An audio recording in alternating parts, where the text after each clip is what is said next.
You getting like me. I know, right? Yep. It's ugly. Yeah, nice. Jason, it's good. You and I haven't met, I don't think, or maybe if we did, it was a long time ago. But anyway, right. What's going on? How you doing? I know Delphio, but we were at Berkeley together years and years ago. Oh wow. Okay. Yeah. Yeah, it's good to see you. And you probably you're in New Orleans, right? Mm-hmm. Yes. You know Victor Atkins? Oh yes. Yes. Yeah. Yeah, that's right. He would have been at Berkeley back then too. But yeah, I've been knowing him a long time. Yeah, I actually knew him from Auburn, Alabama, which is where I'm from. Okay. Yeah, so I knew him from even before Berkeley. Wow. Where are you now, Steve? I'm in Southern California. I live in Orange County, just south of LA, a little ways, in a place called Silverado Canyon. It's I live in a national forest. Wow. Any fire? Well, we're constantly on the lookout for it, but right now we're pretty good. I actually, one of the things I have to do tomorrow is go out on fire watch. You know, with yeah. So we yeah, it's a constant fear where we live. Are you connected to the fire department, or you just do it on your own? No, it's where where we live. It's this little community. It's an old. It's like just like the Wild West. It's an old silver mining community, Silverado, and so there's about, I don't know, maybe 1,000 people who live in the canyons around here, and it's all like old-fashioned, like volunteer fire department and raise your hand democracy and all that sort of stuff. So it's a really cool place to live, but it's a volunteer thing, and so my wife and I do that just to do what we can. But I'm working as a screenwriter in LA, so that's basically my life now. Nice. That's what this stuff behind me is that's what a movie looks like when it's. I remember Lance mentioning your name, and we got in touch about 2-3 years ago. I was in touch with you briefly, I think. Yes. Yeah.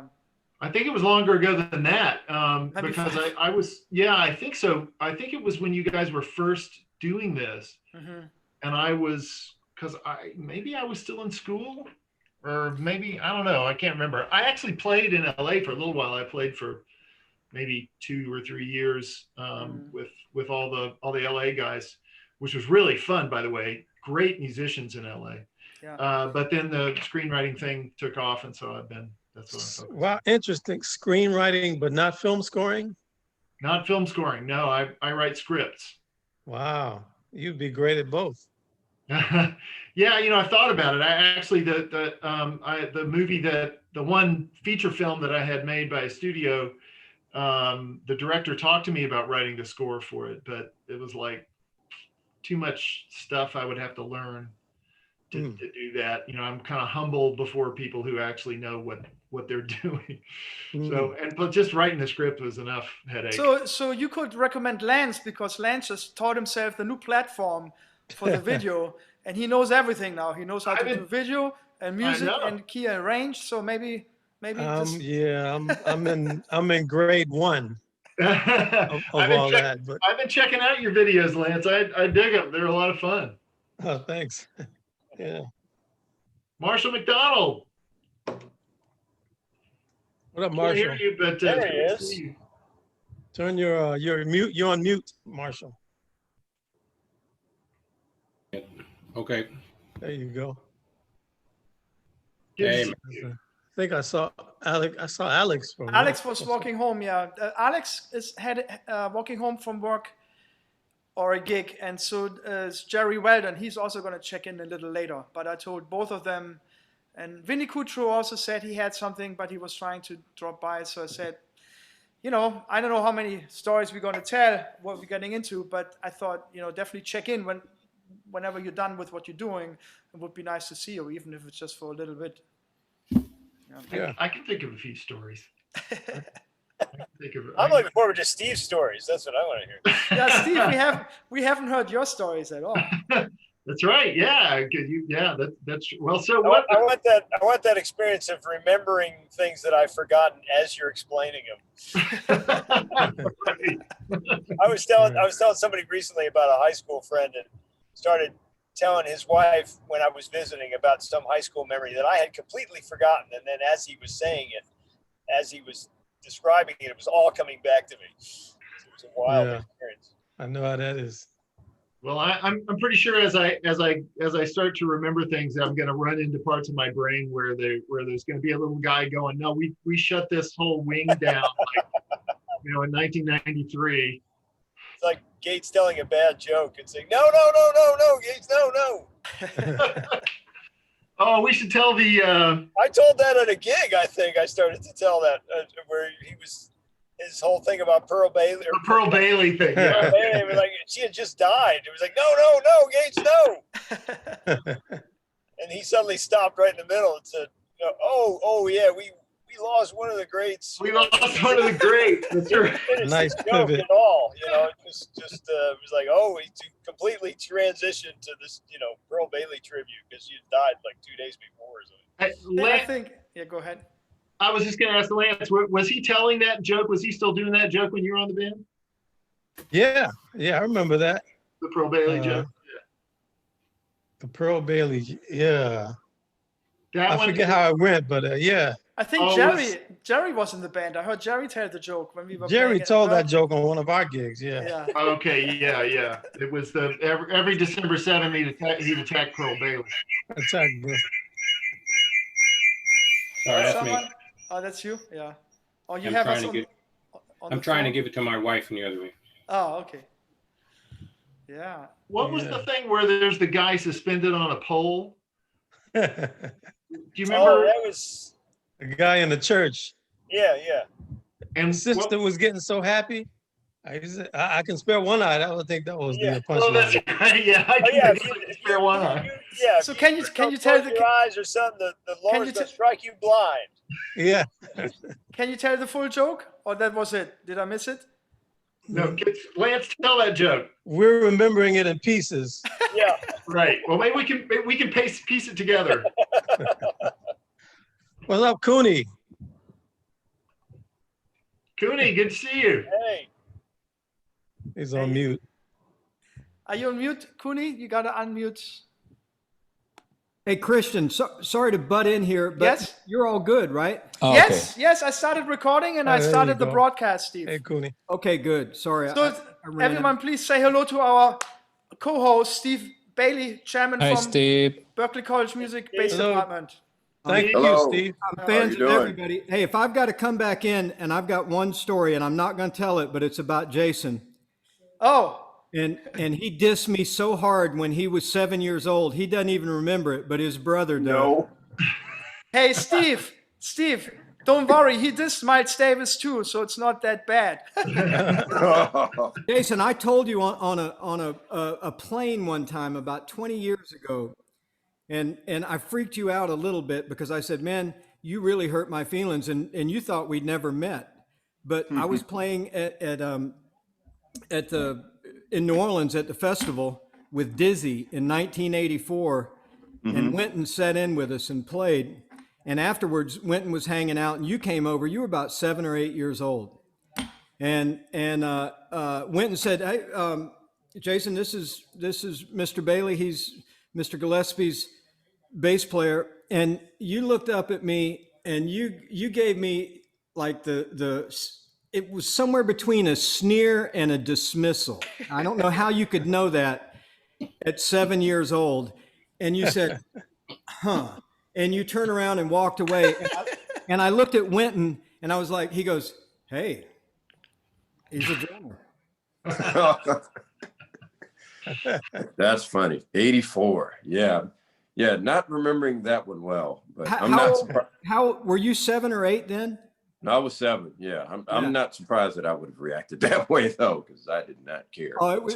I think you were just preoccupied, but I really took it personally for about 30 years, and that's off my chest. And Oh it's my God. recorded.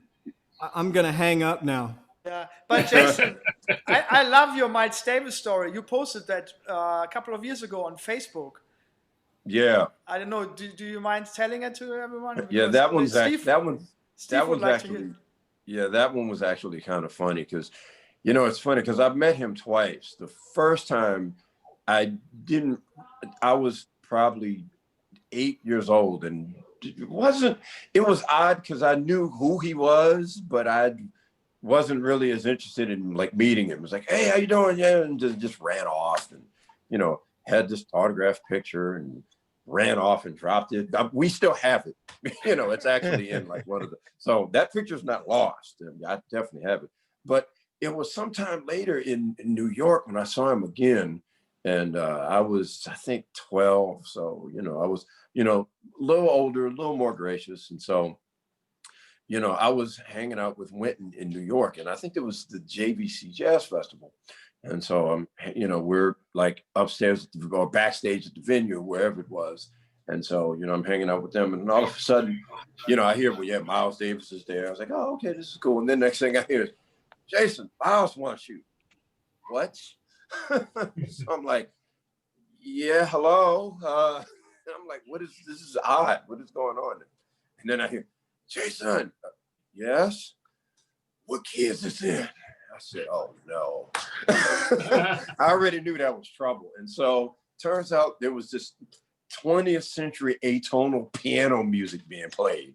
And I listened for a minute. And after a while, I just said, yeah, very funny, and left. And that was it. That's a great story. But, I love know, the story. I mean, yeah. Yeah, I was a little more gracious then, you know. But the way you told it on Facebook, you told this really nice story, and you left out the name Miles Davis like at the very end of your story, and that musician was Miles Davis, and you're like, whoa. Yeah, it was like at the very end, but it was just kind of, it was, I think it's kind of a weird honor, I guess, for him to have asked that, because there was this reputation of me having perfect pitch or whatever it is, you know. And I think that's kind of what brought, but that was a funny moment. We have Robert Trowers joined us, and Jimmy Owens. And Ray Gallen. Hey. And Ray Gallen. Hey, Jimmy Owens. Hey, Jimmy Owens, how you doing? Hello. Hey, Ray. Hey, how you doing? I have to let you know that the Zoom is. Go ahead. The Zoom is my internet connection. It keeps telling me my Zoom is unstable. But you're on Wi-Fi, Jimmy. I think that's why. We talked to. No, you're hard connected. No, I'm on Zoom. Yeah. Okay. But your internet connection is on. Are you on Wi-Fi or is it a hard wire? I don't know what any of that means. Okay. It's all right. the way I always go on Zoom. Hey, Jimmy Owens. Yes. My doctor told me my Zoom is unsteady too, so don't worry about it. my Zoom ain't working. All right, then. Yes, the after hours chat, ladies and gentlemen. Yeah, what is this thing rated anyway? This before we Not for get kids. too far into stories. Well, I think we want to speak well of the dead. Well, but I just guys, I just found out this summer, Mr. Owens, that you played with Lionel in '62, '63. Oh yeah. Because I met you something through like that. I met you through Mike Longo, and I always had, we always worked with that Dizzy connection. I think I met you early 2000s. So I was like, when we had you as a special guest at the Sitka Jazz Workshop, and you said you played with Lionel Hampton, I was like, wow, I had no idea. I mean, obviously, Yeah, well, but I'll be 900 on my next birthday. I did. I don't think there's anyone who has played with Hamp back that far who's still alive. 1962, 63. The ones who are alive from the band that I had, Garnett Brown is a trombonist. Yeah. And Garnett lives in California. and unfortunately, he is suffering from dementia right now. Damn. One of the other people that I invited to come on today, Joe Orange, is a former trombonist who played with me in the band. And wow, who else is alive? I think Ronnie that's Cooper in about it, it. then? Oh, Is Ronnie, Ronnie Cooper? Pepper Adams was in the band, my band Wow. at that time. Yeah, we have a couple of Jimmy Owens charts in that box of 10-piece band charts. Yeah, those I have to tell you, those are the charts. I wrote those specially for a gig that I was called for with Hamp, and it was at Buddy Rich's club. And I spoke to Hamp before, and I said, okay, Hamp, I'm going to do 2 arrangements, the ones that we used to play in the big band. And I'll tell you the story about that. One called Look Softly, and then Complicity. I said, I'm going to do them for this instrumentation. It was me and Illinois Jacket, Ron Carter. I can't remember who else was on that gig. This was when Buddy Rich had his club. And so I did those 2 arrangements. So they're in some book, you said now? Yeah, we have a Hamp's box. We have a box of old charts. 10 pieces? Yeah. 10 pieces. Well, Yeah, Jimmy, I have you a- know, it was my first. I was just gonna say, I have a little story about, speaking of guys who preceded us on the band. You guys will all appreciate this. I did a week on the Delta Queen, the steamboat, and Willie Ruff, the French horn player of the Mitchell Ruff duo, was there as a sort of guest artist and lecturer and so on. And at this time, this was in the early '90s while I was on Lionel's band, and he said, we got to talking, and he said, I played with Lionel Hampton back in whatever. He was going through a list of things, and I said, oh really? I'm on Lionel Hampton's band. And he said, really? Good to meet you, Gates. And I was just glad to know that even in whatever it was, Yeah. everybody called everybody Gates. Universal. Yeah. Did Lionel tell you guys the story about why he was called Gates? I guess he told everybody that, right? Maybe we have some audience. Maybe I think the audience doesn't know, but please, Marshall, tell the story. Yeah, when I asked Lionel about it, he said as we know, his first job was playing drums with the great Louis Armstrong, and they were playing, and he had done some gigs, and at one point, Louis said it was going so well. He turned around to Lionel and said, "You swinging like a gate, Gates." Ever since that point, he said he called Lionel Hampton Gates, and that was the original. That he was swinging like a gate from Louis Armstrong. Like a gate. Yeah. Yeah. I heard Makes that sense. story. Yeah. All right. I see we got Well, Fred he Maxwell, really did swing. Cleave Guyton, Dave Schumacher, Anibal Martinez. Anibal. What's up, guys? Yeah. How you doing, guys? Jeff, are you in your car? Yeah. I'm in a car. Yeah, I didn't quite make it. That's his new home. Oh, shit. I hope you're not driving. Yeah. Yeah, Good I would seeing be all you curious guys. to hear from Yeah, same here. you guys, Steve. about how you got on the band, like who connected you, and how all that happened, and what your first experiences with Lionel were. Oh, I can tell you a story about that. How the band switched drastically. As everybody knows, Ed Bazant and Al Bazant also played in the band. And Ed got in the band. Actually, he didn't finish college because Lionel got him right out of college somewhere in the South. And so it was the year, I think it was at 1989 that I joined the band. It was the year that Lionel Hampton went with the band to Japan. And the guys in the band said, well, no, we're not going for that pay. No, we're not going, we deserve more pay than that. So Lionel fired the entire band, as with the exception of maybe one or two guys, and they picked up a whole band in Japan. I was one of those guys that got fired. Right. I was part of that strike. That was a strike. Right. And so what happens when on the way back, Lionel didn't get the regular guys. He said, Ed Bazant called me up and he said, man, Lionel needs an alto player. And I had auditioned for that band twice before because everybody knows that at the old Carol's studio, he used to have open auditions. And there used to be like tons of horn players down there trying to get in the band. So I auditioned for the band 2 times before that and then never got in the band. So then after they came back from Japan, Ed Bazant called me up and said, Hampton needs a whole new band and I want you to come down and audition. And that's how I got in the band. I believe it was 1989. I did that. I did that audition. I did that audition.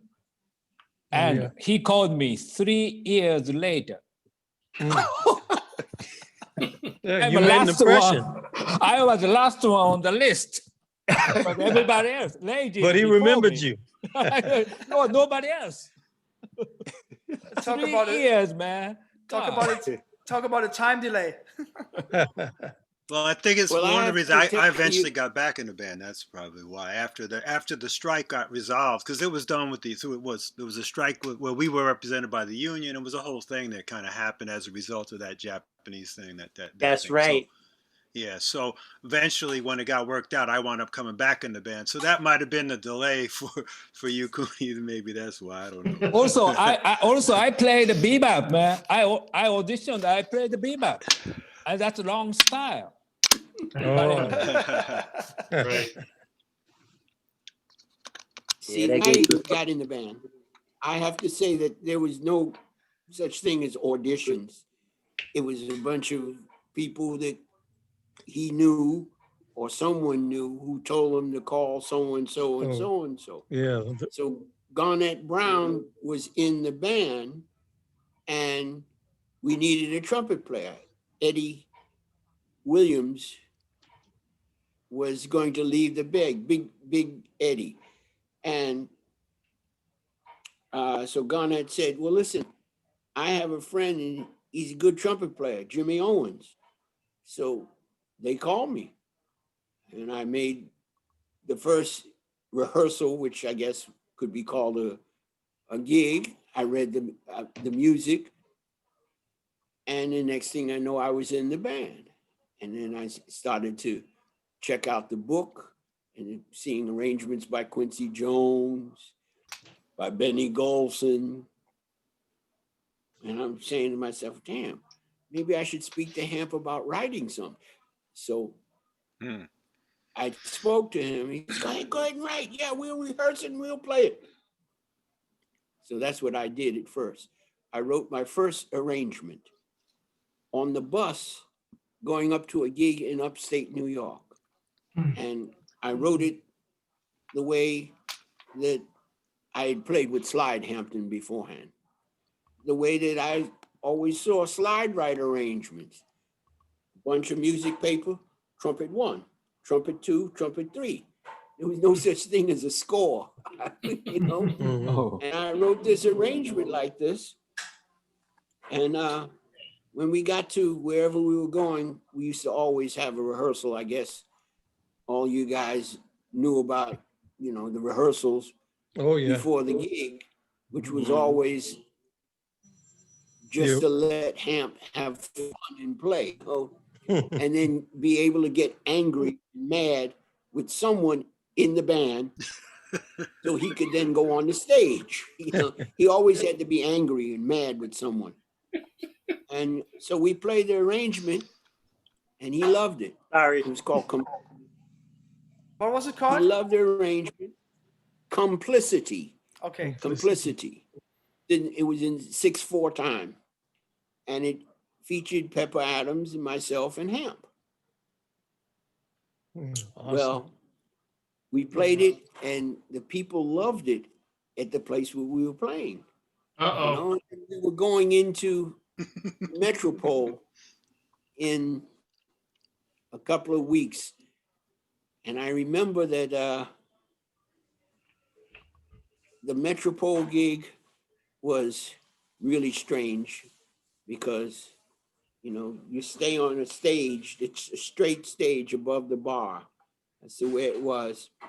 And you had mirrors that you could look in and see everyone in the band, you know, and Hamp was on the stage there, you know. It was really terrible situation, but it was a lot of fun. People love the music. Well, we played this arrangement, Complicity. We played it one time at the Metropole. The applause was tremendous. He turned around to the band and said, "Play it again from the top." And we went back to the top and played the whole arrangement again, straight down. I mean, I soloed, Pepper Adams soloed, Hamp soloed. People applauded crazy, man. And then he said, "Take it from the out chorus, the out chorus." So this is the way we used to play this every night at the Metropole. We would play it 3 times a set, and we were doing 4 sets a night. I remember he did that when somebody discovered it. It was the Quincy Jones chart. Was it called "The Mess Is Back"? Is that possible? Something like that. The Mess Is Here. Mess Is Here. Yeah, and I remember he just discovered it, and we were playing somewhere in Europe, and he did it as an encore, and people went crazy. So he said, "Yeah, just like you said, take it from the top." And that happened 5 times. We played it all the way through from the top 5 times, and by the end, the went from all this ovation. The last time, the people were just like in shock. They were just like this, like they didn't even know what to do. You know, it was like, is he gonna play the whole thing again? You're not thinking of Rag Mop? Oh man. Because you remember that is maybe that's another one. There were quite a few of them. That was another one. Man, that was my fault because I was. After we played this song, I decided that I think I should sell the arrangement to him. So I said to Hamp, I said, "Listen, I'd like to get paid for the arrangement. Now, our salary." Our salary was $125 a week. Oh. Okay, that was what the band. And when somebody said to me, well, who are you working with? I said, "I'm working with Lionel Hampton." He said, "Oh, I worked with him back in 1956. He says, "Is he paying more than $125 a week?" I said, "Oh, that's what we make." So from 1956 to 1963, he was still paying $125 a week. So he told me to come up to the office and speak to Gladys. So I go up to the office and he's there, and Bill Titone, who was their manager. Did y'all ever work with Bill Titone? Oh yeah. Please don't mention his name. The name we should never speak. No cursing. No cursing here. All right. So y'all know about him. Oh yes. I never met him, but I had heard plenty, even before like playing in the band. I had heard. So the minute I hear that name, it's like, uh-oh. We can have a Zoom guest on him, but we won't do that because God rest him. Let's keep it positive. Right. Yeah, a couple of victims of the Titone substitution, That's So a good one. what happened was I said to Gladys that I'd like to get That's paid. a great one. Well, how much do you want? I said, well, give me $150 per arrangement. $300. I had 2 arrangements by that time in the book. And, and then Bill Titone said, and Gladys said, listen, what we'll do, 18 years old at the time, 19 years old. He says, what we'll do is we'll publicity. I said, he said, we'll get your name in a lot of papers and magazines and everything, and we'll give you publicity for it. I said, all right, I like that. Yeah, but how about my $150 per arrangement? No, we'll give you publicity instead of paying you. And I said, no, I want to be paid. Now, I had been taught about business. I studied with Donald Byrd when I was 14 and 15 years of age from that time. And Donald taught me a lot about the business, about copyright and about all of that. And I knew for a fact that, you know, how things worked by that time. So I said to Hamp, well, if y'all want to, you know, and then Hamp says to me, and Gates, we'll record it. We'll record it. So I said, all right. I said, when we record it, it's going to say on the record, Complicity by Jimmy Owens, right? He said, yeah, Gates. It's Complicity by Lionel Hampton and Jimmy Owens. No Lionel Hampton. What do you mean? So they're not going to pay me. They're going to give me publicity. So I went back that night and I told Bobby Plater before the gig, when you get on the stage, I want you to hand me in Complicity. Collect the parts and hand them in to me. So he did that. Everyone gave in their part. Then we, on the stage, Hamp finally he calls Complicity. And Bobby Plater says, oh, we don't have it. Jimmy collected it. And man, my name was dirt shit from that point on. He took all my solos away at night, you know, and gave all the solos to one of the other trumpet players, Martin Banks. And I never got my solos back on any of the things that I sold on. And that sounds just like him. Yep. Yeah, exactly. That's what it was. So that's I wrote to him charts for the band. Sorry, it Jimmy, was a surprise to him when I said to him I would do those arrangements for this Buddy Rich gig, you know, at Buddy Rich's club. Right. So I was going to tell the story about I got on the band. I think Ray, you communicated somehow to Dave Bixler that he needed a chart on April in Paris, and so I wrote a chart on April in Paris, and then I joined the band after that, and I wrote a couple other things, and we were someplace, and Gates said to me, you know, why don't you write an arrangement of Georgia on My Mind to feature yourself?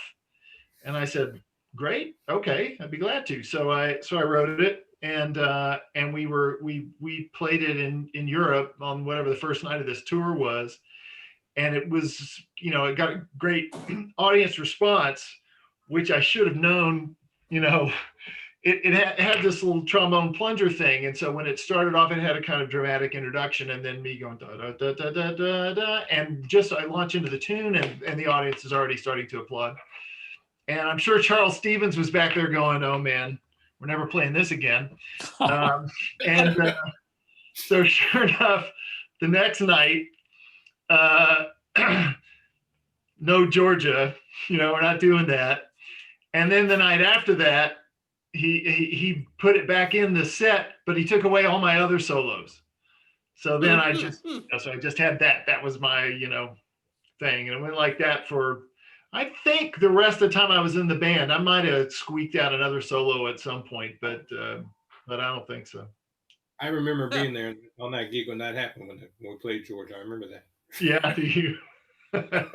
Well, that's one thing about Lionel. Lionel, boy, I'm telling you, if you got too much house, he would cut you out completely. Yep. I've seen him do it I mean, I was in the band mostly before a lot of the guys that were in there during my time. And I seen him, if you came out and you got too much applause, he would cut your whole solo out the entire tour. Mm-hmm. Or if you got mentioned in a review. Oh my God. Oh, if you, yeah, don't do that. Chris Albert used to play every night on the one. Yeah. Wonderful World. Yeah, Wonderful World, Yeah. and he was killing it every night. Beautiful, and beautiful. finally, Yeah. he was getting, it sounded great, and the audience was into it. And then one night he came to him and said, "Yeah, we're gonna have Face play it on the flugelhorn." He said he's just gonna play the melody because we just want the melody there, Yeah. I remember that too. And then he didn't like the way it sounded on the flugel, so he said, "All right, we're gonna have Chris play it, but just stick to the melody and don't stand up, and we're not gonna put a spotlight on you." Right, he sat in the back. You say you're gonna be the ghost of Louis Armstrong.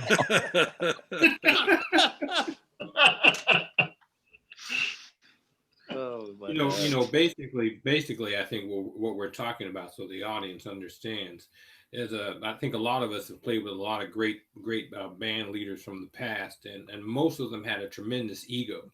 For that time, for a lot of African Americans or blacks or Negroes, as they were called back then, it did take a lot of ego and strength to persevere through what they had to do. So I kind of understand what's happening with Ray Charles, Lionel Hampton. You know, you can name any of the great artists. What they had to go through to reach that point took a lot of strength, and I think that's a lot of what it was with Mr. Hampton, to tell you the truth.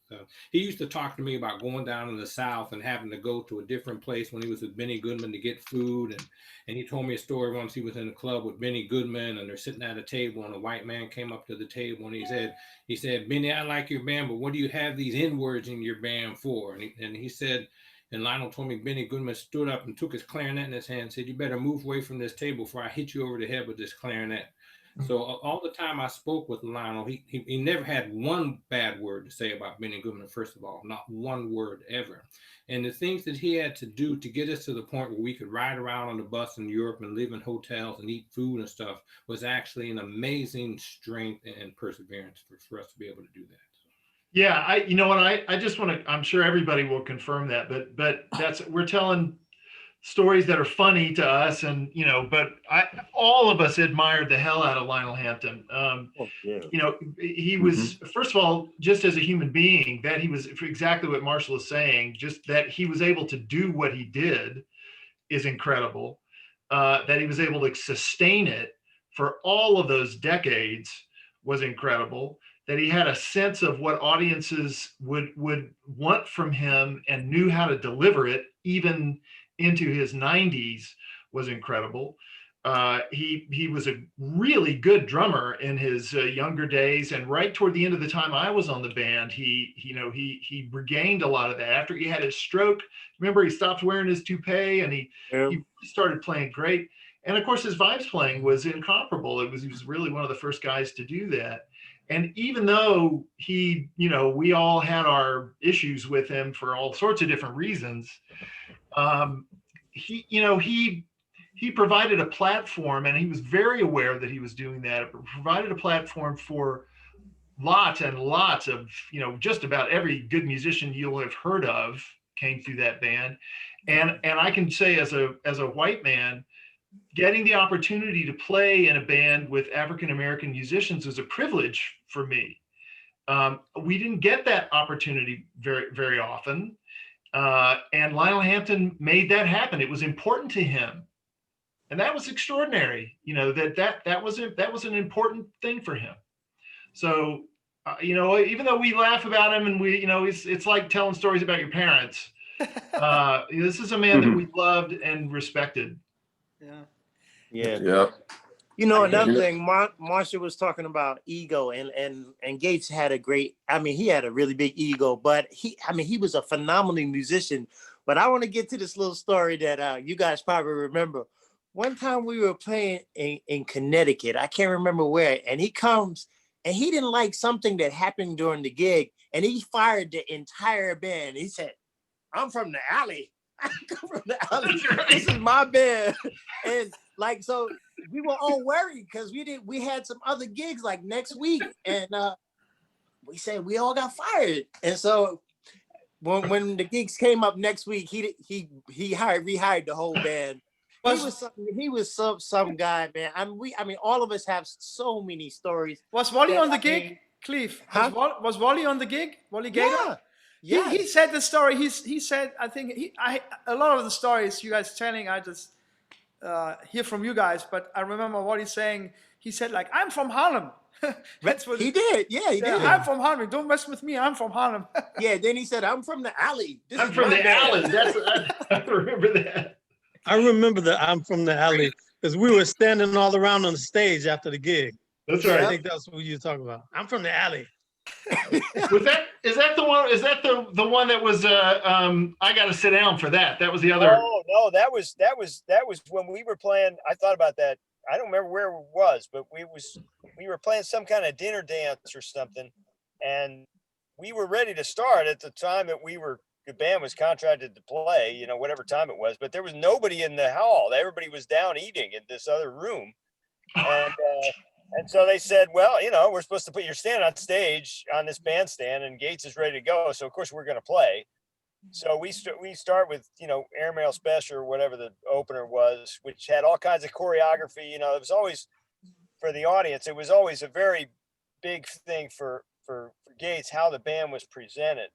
You know, not just the music, but the whole look of the band. We were always in a full tuxedo. Every gig could be 110 degrees outside in the park, and we're in a full tuxedo the whole gig, you know. So, and the show, he was very much a showman as well, you know, wanted to put on a big show for the audience. So the look and the feel of the band, the energy of the band, it was always very important to him. So, but Andreas Boyarsky was the straw boss, I think, and he had said, you know, there's nobody out there, so don't worry about standing up, doing any of that stuff. You know, don't worry about it. So we play the tune, we get to the big ending of the tune, and Gates, of course, has his back to the band, and he gets up and he turns around to cut off the band, and everybody's supposed to be standing up, you know, and everybody's just sitting down. Half the guys don't have their jackets on or anything, and he cuts off the band. He has this look of consternation, like he can't believe it, you know, and he cuts off the band and he's like, what, you know, what is going on? And Andreas is like, well, Gates, there's nobody out there. And he's like, no, you got to stand up. You got to do the choreography. And finally he said, he's looking for a chair. He's like, oh, I got to sit down for this, you know? That's right. Oh man. Tell me something. When you were in the band, this is all of you, was Lionel Hampton still jumping up on the tom-tom? No. Bop, bop, bop, bop, bop, bop, bop, and then he would jump up on the tom-tom. No. When I first got in the band, yeah, he did it once. When in '88, he did it once. When I joined in the 80s. Yeah, I don't 88, remember that, but he used to still dance and go around in circles and all kind of stuff. But I did hear. When was he born? What year was he born in? That's another, nobody really knows, because in different history books it's different. Yeah.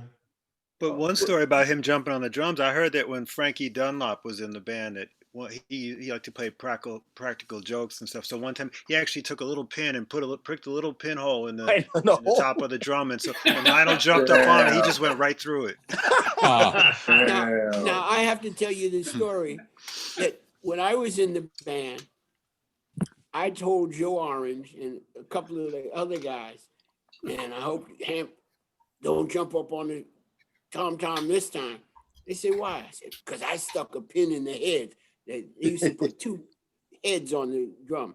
But honest to God, I did not do that. I was just saying I did it. Man, he jumped up on that drum and went through that drum, and all of the guys in the band laughed through their horns. And I'm up there saying, no, I didn't do it. It was me. I didn't do that. You know, I remember one time, Bob. He must have been 50 something, and he was doing that in 1963.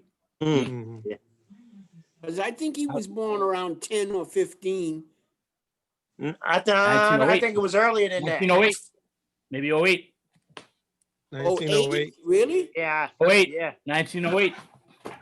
Wow. But different books. So in have different- 1963, that he was up in age, and he used to jump up on that drum. Yeah.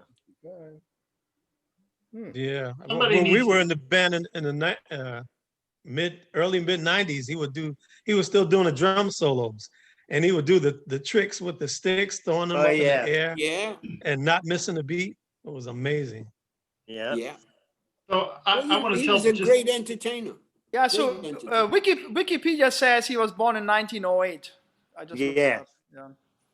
So I want to tell the story, or somebody else interrupt me if somebody can remember it better than me. But when we were on stage in Paris and Lionel had a stroke.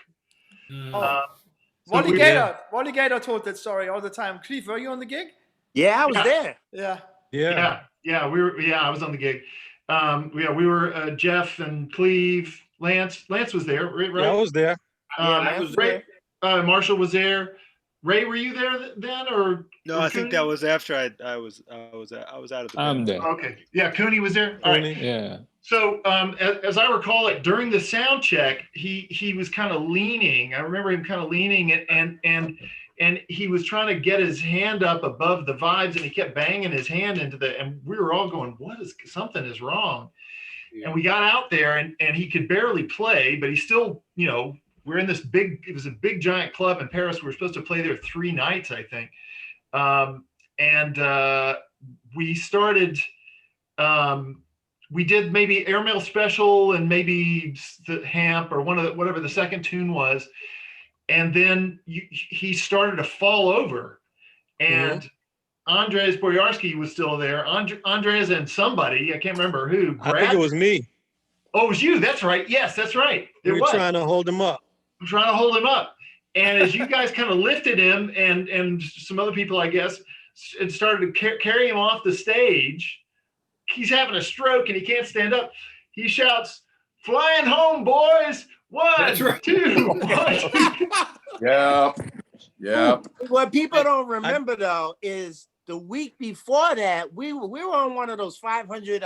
We were one of those European tours, and he was sleeping in the bed on the bus. You remember they used to have it, and we turned the corner and he fell down. He rolled out of the bed and fell on the ground real hard. That's right. That's what made that stroke happen. And the name of that club, it was a theater. It was like a little theater with a tiny stage though. And it was called, I think, Bobo Lee or something like that. Bobo Lee, yeah, that's right. Yeah, I remember that very well.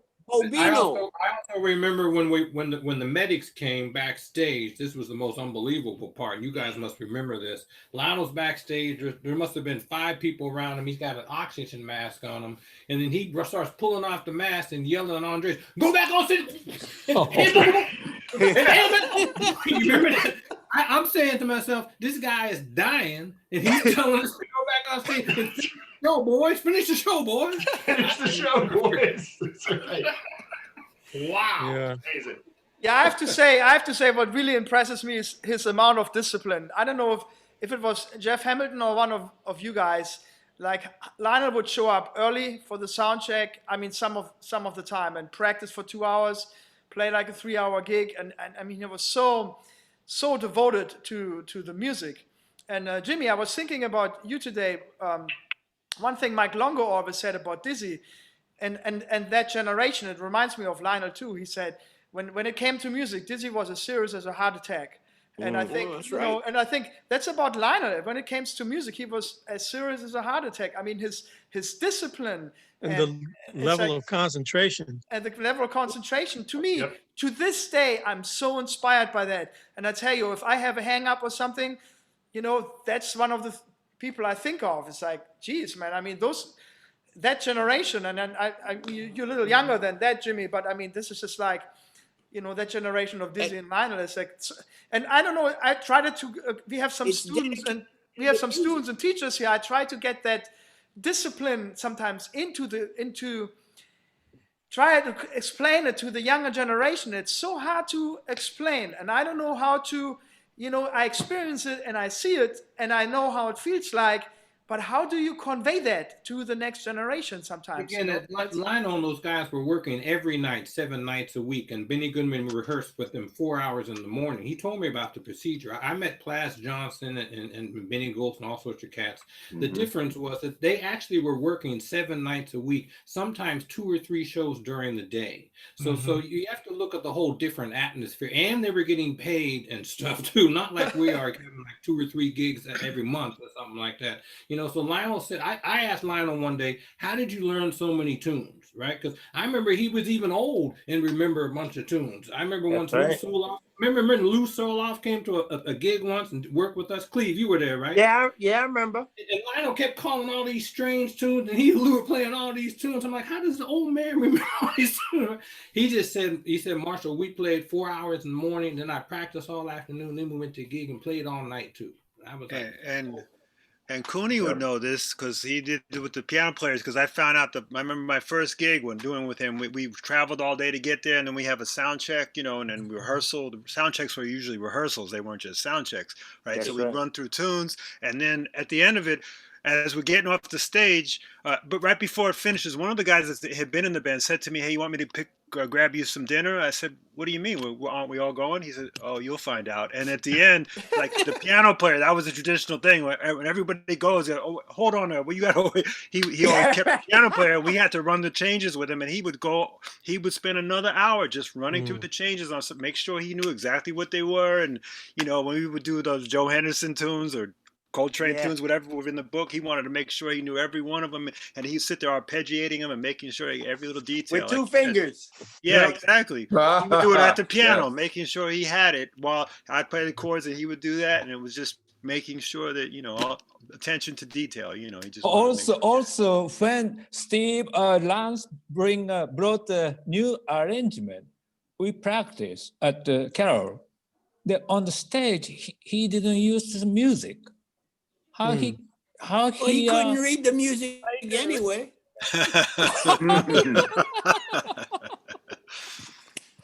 Okay, that's solved. Also, it was funny. One time we were rehearsing, and we were rehearsing this arrangement that Benny Golson had written for the band and a full orchestra. Okay, we're in that studio on 43rd Street, big room, rehearsing this stuff. Carol. And finally, Benny Golson said, "No, Gates, you playing that wrong." So Benny went over to Hamp's stand. Hamp had a stand and had the music on it. And Benny Golson looked at it and then grabbed the music. "You got it upside down."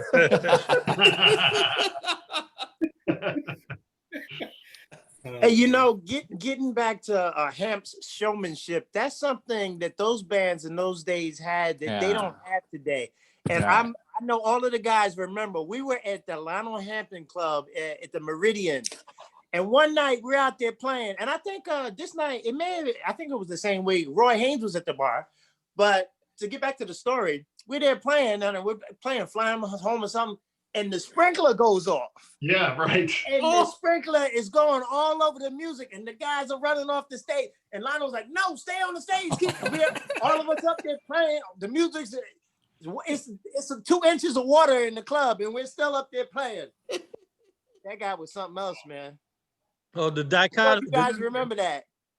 The thing about the showmanship, it's like a dichotomy that is deceptive, is that everybody thinks of him as such a showman, but he was such a solid musician that he can do the showman thing, and you forget how killing a musician. I remember we were at a club in Europe, and I was sitting like right behind him.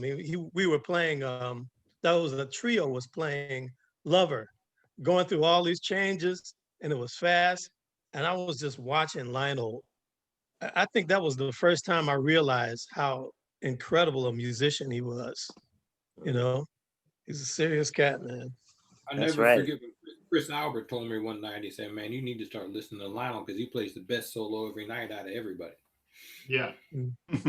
Yeah. Ray can tell you too.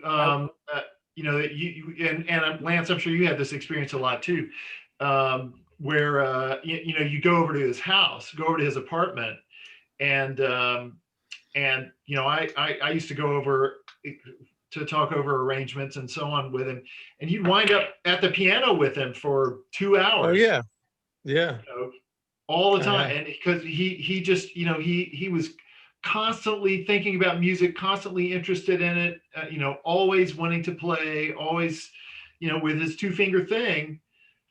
Just, sorry. After his stroke, he called me and Gator to do physical therapy. For him, he's playing piano with me, and one day he said, he got a new song. He'd like to have an arrangement, and he showed me the tune that is Giant Steps. Yeah, I wrote that chart. Yeah, see, he's practicing that. Yeah. So also one day he brought the synthesizer to play something funky. And he had a synth vibraphone. Right. He used once, I guess. Yeah. And maybe they used the synthesizer. I never used it. We just carried the big synthesizer. Never used it. You carried it around. Well, no, I was in the band. He had this little, he went through a very brief period of kick where he wanted to have this synthesizer keyboard everywhere with it. So we had to go on the gig. So the only benefit of it was he would pay for my cab fare to and from the airport for every gig because I had to lug that stuff. So that was amazing. Yeah. You used it? Yeah, I remember when I was in the band. There was about a 6-month period or something like that where he wanted on every gig, and he was like, I remember I had to go to Carol's with him to pick one out. I didn't know anything about keyboards and synthesizers. Oh, did they use it on Cooking in the Kitchen? Yeah. Yes, I had to. I played it on Cooking in the Kitchen. That's right. I had to overdub that stuff. Right, there was some funk tunes we used to do out Disneyland. Right. Yeah. And on those funk songs that we used to use the synthesizer. I remember that. That's right. Yeah. Yeah, and he would do that dance. He would do the James Brown dance, wiggling his feet. That's right. We did one tour where he had some effect on his vibes. It was one of the European tours, and he was using that all the time. He found some kind of effect, and so he was playing his vibes with that the whole tour. The point is, he's not only all the stuff; he always open for the what's going on. Oh yeah, Lance, you have a great story when you went to his house about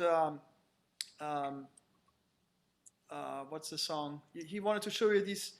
You had to teach him these changes. Oh yeah, well, like what Ray was saying, you know, he well, I did an arrangement on Invitation. Invitation, yeah. And I was surprised that he didn't know that tune. So we were at his piano in his apartment, and I was showing him the tune, but he wasn't doing the 2 fingers because one of his hands was busy with a sandwich. And he was going through this 4-bar thing with 1 finger. He play that again, Gates. Oh, play that again, Gates. He used to have to go over and over. Hey, think about how lucky we are that we actually live some of that. And think about the young musicians today. All of the bands that we came through, like the Basie Band, the Ellington Band, the Cab Calloway Orchestra, Lionel Hampton, these kids today, they can't play with nobody. They will never see that. So look how and realize how lucky we are to be able to have seen that and did that with playing on the band with Dizzy Gillespie and Milt Jackson and Dee Dee Bridgewater. We went on tour with those people all the time. Yeah, Cleve, I agree with you, man. And at the festival, man, we saw so many great musicians at the Idaho Festival. Oh, yeah. Man, That's so many great musicians at all these festivals, and they had all played with him at one point. You know, they all knew him, and they all knew him as a band leader. You know, as their boss at one point. You know, having played in the band, it seemed like everybody had played with him. We go play these great musicians. Oh yeah, I played the band back in whatever it was, and all kinds of people. You guys remember when we were doing that tour with Dizzy, and we were doing Night in Tunisia. And we got to the cadenza, right, where Dizzy's supposed to do this cadenza. and the band stops and Dizzy starts to play and Lionel starts to just noodle behind him. Yeah. And Dizzy would stop and look at him, and Lionel would go like ding, ding, ding, ding, ding, ding. He'd look at Diz, and the Diz would be like, all right, let's try again. And Lionel. Yeah, It was funny, like seeing those, like there's like two big lions on the veldt, like just like. Yeah, I remember that tour. Famous. Yeah. I remember that tour that we did up the West Coast, and we did all the wineries, and how drunk Dizzy was every night. How the whole thing, they would have those the big cases of wine for us, and we would. That was the drunkest tour that I've ever done in my life. Those are some great. And Trowers, I know you got some great. You haven't said a word yet, and I know you went through the band. You got some great stories. I have a few. The thing with me now is like sometimes the stories run together, but the things I remember about Gates, one of the things that always stuck with me with him was you never knew what he was going to point at you on. You might have to solo on any tune in the book because because it was written for a particular person didn't mean that was who was going to play it that night. Sometimes that would take a dark turn, like, he'd be mad at the person who took the solo, so he'd point at somebody else to take it, but look at the guy whose solo it was supposed to be. But for the most part, you had to have all the tunes sort of in your head and kind of know how they were laid out, because you never knew when that finger was gonna be on you. And I kind of appreciated that about him, because I got in the band through Charles Stevens. Charles was he was actually the Jazzmobile workshop instructor when I was there in college. And years later, we kept in touch, and he just called me one day, said, Lionel needs a trombone player, and I told him you were like one of the better guys in New York, so he's going to do a rehearsal on this day. So I came down and we played, and I had a few solos. He pointed to me to play a couple solos, and after that, it was kind of okay. And that's where the Charlie Trojan thing came in later. Oh, that's a great story. Do you want to say it one for the audience? Everybody here heard the Charlie Trojan story. Oh, we have an audience too. We have an audience. Yeah. Well, after I'd been in the band a while, he called me to his room at his dressing room before one gig and said, "Well, Gate, man, I really like the way you play, man. What's your name?" So I said, "Robert Trowers." And he said, "Charlie Trowers." I said, "No, Robert Trowers." I said, "You can call me Bob Trowers." Bob Charlie. No, not Charlie. Bob Trowers. Charlie Trowers. So this went on for about 2 or 3 minutes. Then he said, "Okay, Gate, that's all." And that was the end of our conversation for that day. So that night on stage, I had a couple of solos, and as I'm walking back to my seat after one of the solos, I hear on the microphone, "That was Charlie Trojan on trombone." So that became my band name after that. Everybody, "Hey Charlie, how you doing?" Just to add in on that before, I didn't mean to cut you off, but I just want to add in one night for me, because Ray Gallen, so maybe you can understand the thing, but one day he rarely introduced us or anybody, but he said, "Ladies and gentlemen, on the piano, that's Ray Garland." That's like Lane Brown. Yeah. Lane Brown. Mr. Schumacher, you have the story how Lionel Hampton brought Heineken to America. You want to? I'll add something to what Bob said though about never knowing when you were going to have to play something. When I first got in the band, first gig was Frankie Dunlop was still in the band, and I think my audition was the second half of the show at Kennedy Center. Paul Jeffrey was playing. Paul had got a bunch of the cats in the sax section at the time, Doug Miller, Jerry Weldon, Tom Chapin, and he brought me along, and I played the second half of the show, and I was scared stiff. Anyway, we did a couple of gigs, jazz gig, concerts, and then we get to a dance gig. All right, I was about 23, I know nothing, and gets to the end of the dance gig. What is he going to play? Good Night Ladies, right? I never heard of that. I didn't know that at all. And he plays the first chorus, and it points to me. And I'm like, the cats in the band, well, he hit one note, you know.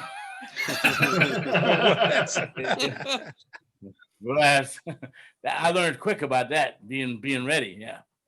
Well, the other tricky thing with Gates when it came to that was because he was a little bit wall-eyed, and so you couldn't always tell where he was looking, particularly in later years.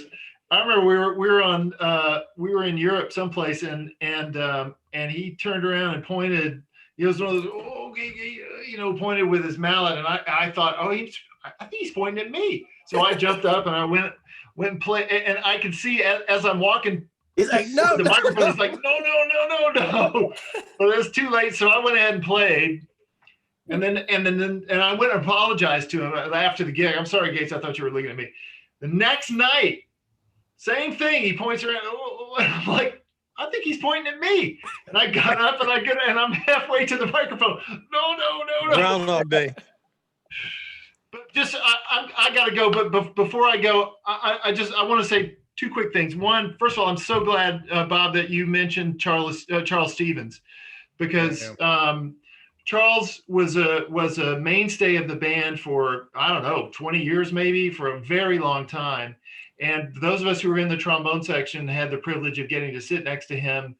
And he and I were both from the state of Alabama, and so we felt a connection there. I can't overstate what an important person he was for my development as a musician and also as a human being. He was such a wonderful guy, great player, and a fount of wisdom. Everybody in the band respected him. We would turn to Charles, whatever he had to say, it was like, that's gospel. So a quick story about him. Lionel got mad at us about something, and he counted off Hamp's Boogie Woogie really slowly, like bo bo do do do do do do do do, like right around in there. And I remember saying to Charles, "What are we gonna do?" And Charles said, "We just got to make it groove at this tempo." And I was like, "Duh!" That's the wisdom of Charles Stevens. And the other thing I got to say just before I go, first of all, again, what a privilege it was to get to play with Lionel Hampton, but also to play with all of these great musicians. I mean, it was the formative experience of my professional life. And I think about all of you guys who I know and worked with all the time. And I just got to send out some love and respect to all of you. And I'm so glad that you guys are keeping the Lionel Hampton tradition going. It's really wonderful.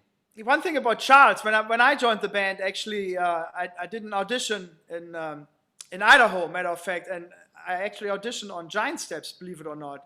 And I was lucky that I knew that song because I was playing it with a band in Boston. So I was like, oh, wow, I know this one. But Charles, I was remember when we played Jazz Alley, we were staying at the apartments, and I just got the gig with Hampton Big Band, and Charles was my roommate, I remember we left Idaho, and the guys already like, who's going to room? I know Cleave was on the gig. It's like everyone, I think, no, Cleave, you got the place downstairs. You had your own place. So yeah, the musicians who knew already what place to room take, they were going to get. I know, but I ended up with Charles Stevens, and I'm like, I didn't know him. And matter of fact, Charles and Wally Gator, those were the first people I really warmed up to in the band as friends. And but I was rooming with Charles, and he was like he was just like cool. I mean, he was just like, we had the greatest conversations. It was like, I'm like, I never experienced anything like that. It was just like the coolest guy you could imagine, and I don't know, I remember when he died in the subway in New York, and we couldn't find him. Wally called me up, and we called every morgue, or I don't know if I pronounce it right, but he said we got to find him. So I went on the phone. We called.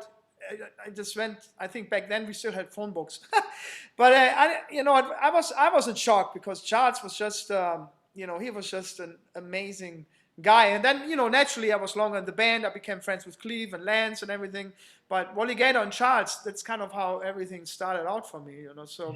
So he was an important person in the band, I mean, everyone could really get along with him, Yeah. Larger than life. Your guys are very fortunate because like someone just said, you played with all of these masters who are no longer physically here. And they were the great big bands. They were the work that we were all working towards being able to play with them. When I was in Hamp's band, there were very few young musicians in the band. They were all much older than us.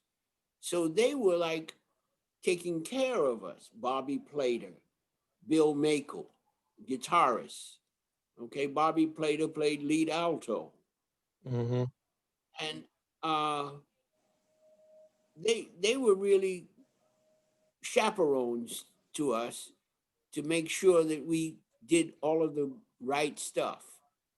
And in the band, there was a group of musicians that were always at the back of the bus. And we called the back of the bus Skid Row. Because that's where all the guys who wanted to drink and smoke and do anything else, that's where they sat. So it was like trumpet player Martin Banks, the trombonist Sam Hurt. And they were always in the back of the bus. That's where they sat. And all of the good guys would be sitting in the front of the bus. There was a demarcation for about the last 4 rows of the bus. And this was a new bus. You know, I don't know if it was the same bus that you had. Our Probably. bus, yeah, it probably was V610. That was the number of the bus. And when we pulled into the city, crowds of people would follow the bus because on the side of the bus it said Lionel Hampton Orchestra. And we would go to where we were going to play, and there would be people standing outside wanting to hear. And it was a wonderful learning experience for the guys who were young, not as young as all of you were. I mean, most of us in the band, most of the people in the band had been around, and some of them had played with Lionel Hampton 10 years before, like Big Eddie Williams. He had played with Hamp. How old were the youngest? Well, I was the youngest. I gotta go. I was All right, All right. Steve. Okay, All right, bye, peace. Steve. Good to see you, Steve. I was the youngest at 18. Oh, that's pretty young. Annette Brown must have been about 22, something like that. And Martin Banks, I guess we were all around that age. But the majority of the band had been with Hamp for a long time. Like Bobby Plater, you know, Andy McGee. Pepper Adams joined the band, and he, you know, took wonderful solos when he got a chance to solo, and sometimes he would just get himself a solo. You know, he would just play on something and make Hamp give him the solo. You know? Yeah. You guys were really lucky, you know, being around a lot of you guys who were your same age or in and around your same age. Yeah, Jimmy, it's what great is- experience. Yeah, what is your recommendation for younger musicians? How can we pass this on? That's sometimes I'm wondering. I don't know, you know, all of you guys, you know. I mean, right now, I don't know what to say with this virus situation where the whole music industry all over the world is shut down. That's right. I mean, many of my students have asked me, what can I do? And I have to say it's really out of our hands, because until they can figure out a way to make people feel comfortable sitting shoulder to shoulder again, I don't know what is going to happen. I've told people how I feel about these doing the concerts, and you expecting to hear some applause, and there's like one hand clapping.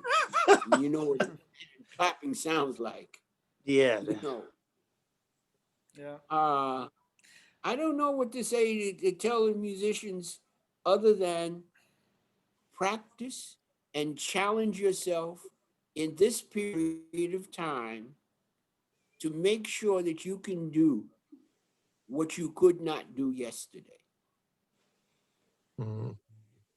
You have a lot of role models out there. Deal with some of those role models. When I was thinking after the call today, Christian, I was thinking of all of the musicians that played in the band with me, you know, and man, to come up with the fact that it's just 2 or 3 of us left, and that wasn't that long ago. It doesn't seem like 1963. Were you after Quincy Jones in the band? Or was Oh, Quincy yes. Jones? Yeah, okay. Yeah, because Quincy Jones was in the band when Clifford Brown was alive. That's and right. Clifford Brown 53, and I think. Farmer. 50. 53. Yeah, 53 and stuff like that. Yeah, that's And- true. Because when we went to Sweden, we were at some big prestigious thing, and they brought out these books that band. It was not just them. It was Art Farmer. It was, I think, Dexter Gordon's name was in the Oh, book. yeah. It was like right. It was like so many. Everybody who was great was in that band at that time. Right. That was, a great band. You know, Jimmy, but somebody told me once that almost everybody came through Lionel Hampton's band. That's Marshall, true. Royal, Dexter. That's And I very started, and basically the basic band told me it was a lot of those cats came out of Lionel's band into their band. Marshall, Bobby Plater, all those guys came out of. Yeah. Yeah, well, Bobby Plater replaced Marshall Royal. And he was on second. He was on Leading- third out on the solo chair first. Usually the tradition was, yeah, then they moved it up. Danny Turner moved in after that, and he listened to what Bobby played. But Lionel was such a great stature in his music. I can't really even explain it to people. And the joy Well, he I was had such a playing great with all player. you guys, it's just I had so much fun with all you guys. It was a learning experience. The finger pointed at me one day, and I wasn't ready, and I sat back down. And Lance said to me, he looked like this. He goes, "You got to be ready." So Marshall, I remember the first day you came in the band in New York City. Went the first gig with Nina Simone.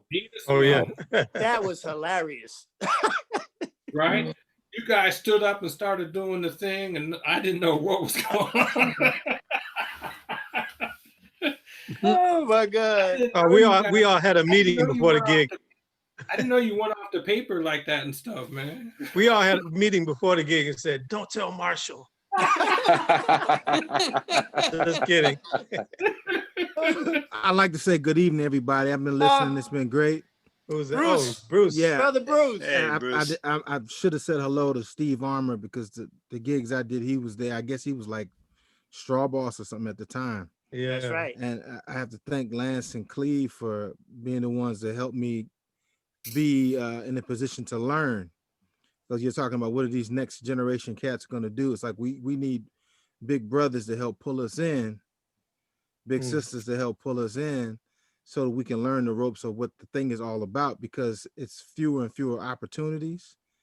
But the young folks have to be willing to accept that mentorship. Yes. And take the licks and bruises, because there's several licks and bruises you're supposed to be able to endure, get a thicker skin to learn, especially from an institution like Lionel Hampton Orchestra. And everything I learned from those gigs helped me do every other gig I've done in a big band scenario. Mhm. I mean, it helped me be ready to even have Frank Foster tell me what to do. So I'm thankful and I appreciate you all and the opportunity to do those gigs and play the gig when I'm called. Yeah. And you do such a fine job. I remember the first day I met you at a place called Yardbird Suite. You remember that? Yeah, you were running the jam session. Yeah. Yeah. How many years ago was that? Let's not say. No, but Bruce, I confirm this Cleave and Lance also, you know, after I warmed up to Charles and Wally Gator, I mean, I remember Lance always, you know, I forgot some cues in Hamp's Boogie Woogie, and he always turned around, you know, and I was so embarrassed, you know, like that, but it's like the camaraderie and the role models you meet in the band, you know, and still to this day, Cleave and Lance, I mean, if there's anything important, you know, I'm going to call you first. So, so you know, that's hasn't really changed, you know. So that's absolutely. You know I the would thing like about to. I would like. To, yeah, go ahead. Who's that? Oh, No, I just I just been quiet listening to you guys because you guys been in the band for so long, and I want to say hi to Jimmy Owens. Hey, I was how a you student doing? It's for a been a long long time. time. I know, and I just have to share with you guys how blessed. I'm probably one of the. I mean, I've been blessed beyond what I can think of to be around you guys. I've learned from you. I mean, I studied with Jimmy for a long time. I learned so much from him. I had the blessing to work with him in different, you know, with the Cap Calloway Orchestra, and you know, to go to Japan with him, and then with all of you, with every single one, you know, every single one of you. I just want to share with you guys how much I appreciate and how blessed I am to be around you guys. And I've learned so much. I want to thank Marshall, because he always you know, he's been on me for years and gave me so much positive advice. Dave Schumacher, Cleve, Lance. I mean, all of you guys, man, just to be around you, it's been a blessing. And for a little kid that came to New York in 1992, August 1st of 1992, and Jimmy knows because he met me when I was like 18, 19 years old, and he took me in his hands and tried to guide me. And You you know, did everything. You did all of the studying yourself. So yeah, but you know, I mean, without your guidance and somebody and some other guys' guidance, I wouldn't be here right now. But I just want to thank you guys and just to uh to talk about the memory of Lionel Hampton, how generous he was to give somebody like me, an unknown, an opportunity at his early 20s, you know, and to let him play in his band with no experience, you know, about this music and all that, and to let me ride with you guys. it's been it's been a blessing beyond what I can think of. But I want to thank every single one of you. I want to thank the memory of Lionel also, and to all the young people that might be listening. I also want to let them know that whatever, just put your mind into what you want to do. And I know that we're living in rough times right now with this pandemic and all, and hopefully, God willing, we'll get out of it as soon as we can. But don't stop dreaming. You know what I mean? We all live at the times that we're supposed to live. I mean, you know, I've been sitting here listening to all of you, and you know, I mean, like Jimmy, he lived in a different time, and we all came in different times of the Lionel Hampton era, and but that's just what it is. We here at the time that we're supposed to be in, and thank you guys, man. God bless you all, man. I really thank Yeah, you for man. everything. Thank you. God No, bless. thank you, Jimmy. Jimmy, I really thank you for all you did for me, man. I really appreciate that. Hey And man, every I single one of you. hadn't Thank you, heard you. Marshall. I hadn't heard you a long time until that Birdland gig, you know, because I've been doing other stuff for years, and man, I was just stunned at your growth, man. I'm proud of you, brother. I'm proud of you. You playing so much trumpet, man. You know, God bless you too. Yeah. And Thank you. Anibal, another thing, don't think that we didn't also learn from you. That's right. See, that's something that's so great about music. I don't care. You could have a little kid and you're giving your little student some direction, and you learn something from him. That's what's so great about this music. You can learn from anybody, man. Matter of fact, Marshall and I, we played together so long. We're like, damn, what the hell is he doing? What is that? You know, you say, what was that you played on? What's this? You know, I mean, that's just the nature of this music, man. And same thing with Bruce, Lance, all of you. We all learn from each other. And that's, if you're serious about this music, that's what you keep doing until the day you can't do it no more. That's right. Anibal, you're the lead trumpet player, and also to Jimmy. I know Lionel's music is always exciting. Excitement is an important part, and I know he's very demanding on a trumpet section. Do you think that excitement has something to do with it? That trumpet, what's the relation there? Most definitely. I mean, like just the whole fact of his skill level. You cannot sit in that band and listen to him play anything that he played. He would play Stardust and play the shit out of Stardust. Oh, hell yeah. It would be unbelievable, the stuff that he would play every night, different. So, you know, his skill level was so high. And, you know, like there were guys in the band who really understood that right off. They had been listening to him play for years. Bobby Plater had been listening to him play Present. You know, Andy McGee. They had been listening to him just give great solos. Listen, I tried to get in contact with someone today. I don't even know if he's still alive. Vince Prudenti. Oh, I know the name.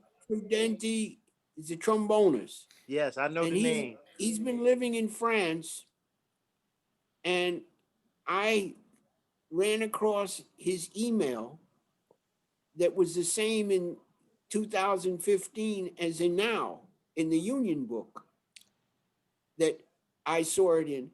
So I emailed him, and because he worked with Hamp in the late 50s. Yeah. You know, he was the young guy in the band. The other thing I want to ask you, you know, this is a hard time for all musicians. And if you're having any kind of economic problems, that you can't pay a bill, that you can't pay your rent, that you can't pay your mortgage, I want you to know that the Jazz Foundation of America is there to help you. And you give them a call in New York here, and you find out from them what you need to do to get some financial help. They have been helping many, many musicians because there is no work. There have been lots of people, man, who don't have money to put food on their table for their families, and they've helped lots of people. So think of that. Thank you, Jimmy. And for the public, the general public, you can give some money to help COVID-19 Jazz Musicians Emergency Fund to help a number of jazz musicians. Okay? Can I give the telephone number? Sure, go ahead. New York, 212-245-3999. That's the office number. And we've been in existence since 1989. And I'm proud to say that Jamil Nasser and myself are the founders of the Jazz Musician Emergency Fund program at the Jazz Foundation of America.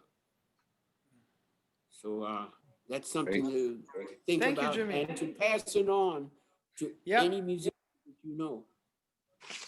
Yeah, I know quite a few musicians who, I mean, thank God that I've been okay, but I know quite a few musicians that have that you guys have helped. Yeah. And I want to thank you, because these musicians are great musicians, and they really needed the help. Right. I got some help from the Jazz Foundation. Thank you, Jimmy. I do want to quick also acknowledge that we have Reggie Pitman join Hey. us, and David Gibson also All right. join us. Lance, I want to answer your question. But what I still saved the booklet from Lionel Hampton's funeral. And I don't know if you all remember Daphne and her sister who take care of Lionel Oh yeah. with Yeah. Ruben. Yep. Remember, Lionel was always reading the Bible backstage, at least when I joined. And one of his favorite Psalms, I don't know which one it was. I think it was 100, I want to say 107, but one of the favorite Psalms talks about the trumpet a lot. And I think since he was raised by nuns, and I think one of the nuns showed him how to I think play. that's the 51st Psalm. No, it's Which one? like make a joyful noise. I think Yes. is the Make a one. joyful noise. Yeah. right? Yeah. You said 21st or 23rd? Psalm 50, No, 50, Psalm 150. 150. 150. 150. 150. Yeah, Okay. he was, I think the trumpet to him that's just my personal take on it, but I think the trumpets for him it's representing that connection, because I remember, matter of fact, that when I came over to his house, I read some of I might have written that, I don't remember in detail, but I know I read out of the Bible for him, and it might have been one of those Psalms, but then I think 23rd, the Valley of Death, I read that one to him too. And then actually when he was in the hospital, I was reading the Bible to him as well. I think there was a strong connection to the trumpet sound and was written in the Bible. And Lance, you remember, and Jason, when we were, there's this amazing gig from Lionel in Belgium. We looked at a couple of the YouTube performances, I think in the 50s. There's this one piece, man. It's tons of He's them. writing for the trumpets. It's incredible. Yeah. I mean, this really hard, fast-paced song, and the trumpet part is like all over. I mean, it's like really, really hard. So anyway, I think that's part of why he just loved the trumpet. I want you to think about there's so many great trumpet players that went through that band. Oh yeah. I mean, any name that you can mention, man, who are no longer with us, they Right. went through that band. That's Bernie true. Royal, Snooky Young, Blue Mitchell, Art Farmer, Clifford Brown, Fats Navarro. Fats Fats Navarro, yeah. Nat Adderley too. Nat Adderley too. Nat Adderley, right. Cat They all Anderson, all played those with that cats. band. At some point, they all played with that band, That's right. Christian said something that made me think about one time Lionel got really mad at me. And Lionel and I, we had really become really good friends. He would call me up and say, meet me at up in Harlem. What's the name of it's Sylvia's. Oh, Man, the soul food.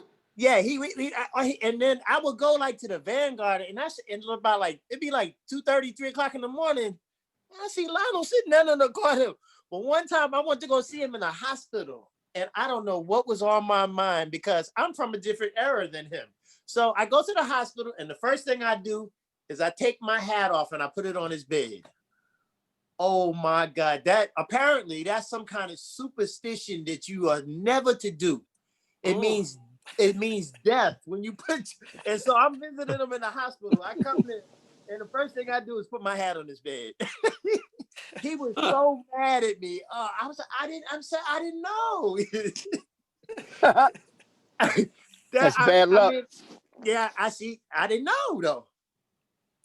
Yeah, there's so many fond memories, of Lionel, man. Him calling you up and saying, meet me at such and meet me at the Blue Note tonight. I'm like, he was something. He was a great guy. Now I've seen him at his best, in between, and at his worst. So I mean, he was a real guy that I really loved because he believed in me, even more so than I believed in myself. That's cool. I had some quality time with Gates. Somebody mentioned Heineken's one night after a gig in a hotel. He had me sipping Heineken's and cognac. I remember for like that. 2 hours. I was so sick. That was not a good idea. And it was just his thing. He was like, okay, yeah, cool. We'll have another one, Gates. And oh man, I regretted that for 2 days. Well, he was such a wonderful person from the standpoint of sharing. Okay. Mm. Yeah. I mean, Gladys would give him $5 a day, and that was it. And he'd take someone across the street from the Metropole, was that called a copper rail or something? And man, he Rail. would buy them drinks and whatnot. And then when he didn't have any more money, he'd look to Skinny Bergen, the bass player. Hey, Skinny, let me a couple of dollars. You know? He was always very kind to all of the musicians like that. Oh yeah. But you know, like that story I told about what's going to be on the record, that's what he had to go through. Any song he wrote when he was with Benny Goodman, it said Lionel Hampton and Benny Goodman, even though Benny Goodman didn't have anything to do with writing the song. That was what was happening with band leaders. That's why Cootie Williams' name is on Round Midnight. Right. And his family still gets royalties every time Round Midnight is recorded and played. Because Thelonious Monk was working with Cootie Williams' band when he wrote that song in the early 40s. You know. I always wanted to jump in and ask a lot of the guys here when we talked about playing with some of the greatest musicians in the world. I know all of you at the end remember the Jimmy Woody years, right? Playing with Jimmy Woody. God. Yeah. Yeah. I heard about it. He's a dear friend of mine. Lance, how much did you learn from talking to Jimmy Woody? I learned so much about life and Duke Ellington. I could write a book on it. But Lance, what was your experience with? I learned about the drinking habits of Billy Strayhorn.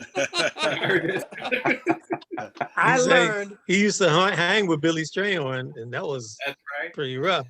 The way he would hang was. I remember when Cleave tried to drink with Jimmy Woody. I learned to never try to drink with Jimmy Woody. No, that's right. I You're love right Jimmy about Woody. that. Do you know Jimmy Woody used to send me a Christmas card every single year for years? And that one time, I think it was Marshall, and they remember. I said I'm gonna hang out with Jimmy Woody the whole night. Man, we got drinking after the gig, and so the bus was leaving like 7 a.m. or something like that. So we left the bar at like 6 a.m. And so I see Jimmy Woody. He comes on the bus with a smoking jacket, looked like he had like a week of sleep, and he looked impeccable. Like, I mean, he's such a handsome guy and a smoking. Man, I was sick for a week. I had alcohol poisoning. I'm not joking. I was sick for a week. I had alcohol poisoning. I remember doing a gig at the Meridian in Paris, and every well, that was like a week or 2 weeks, and every morning you come down to breakfast, and he'd still be in his tuxedo from the gig the night before. He'd been hanging out all night. He's just getting back to the hotel. Like, you know, how you guys doing? You know, hey, I'm, you know, just looking fresh and everything's amazing. Yeah, man. In 1990, 1991. My parents were both 80, and I took them to Europe. I had them come to meet me in Europe, and they flew into Paris, and then we went a number of places. We went to Paris, Vienna, and after Vienna, we went to Hamburg, and I was working in a little jazz club, Dennis's Jazz Club, and Jimmy played with me for like a week. And it was wonderful. Now, we were friends from playing at the festival in France, in the south of France, you know. And we had been friends for a long time. So I asked him, hey, listen, I'm getting ready to go to Amsterdam, and I need a hotel for my wife, for my parents and myself.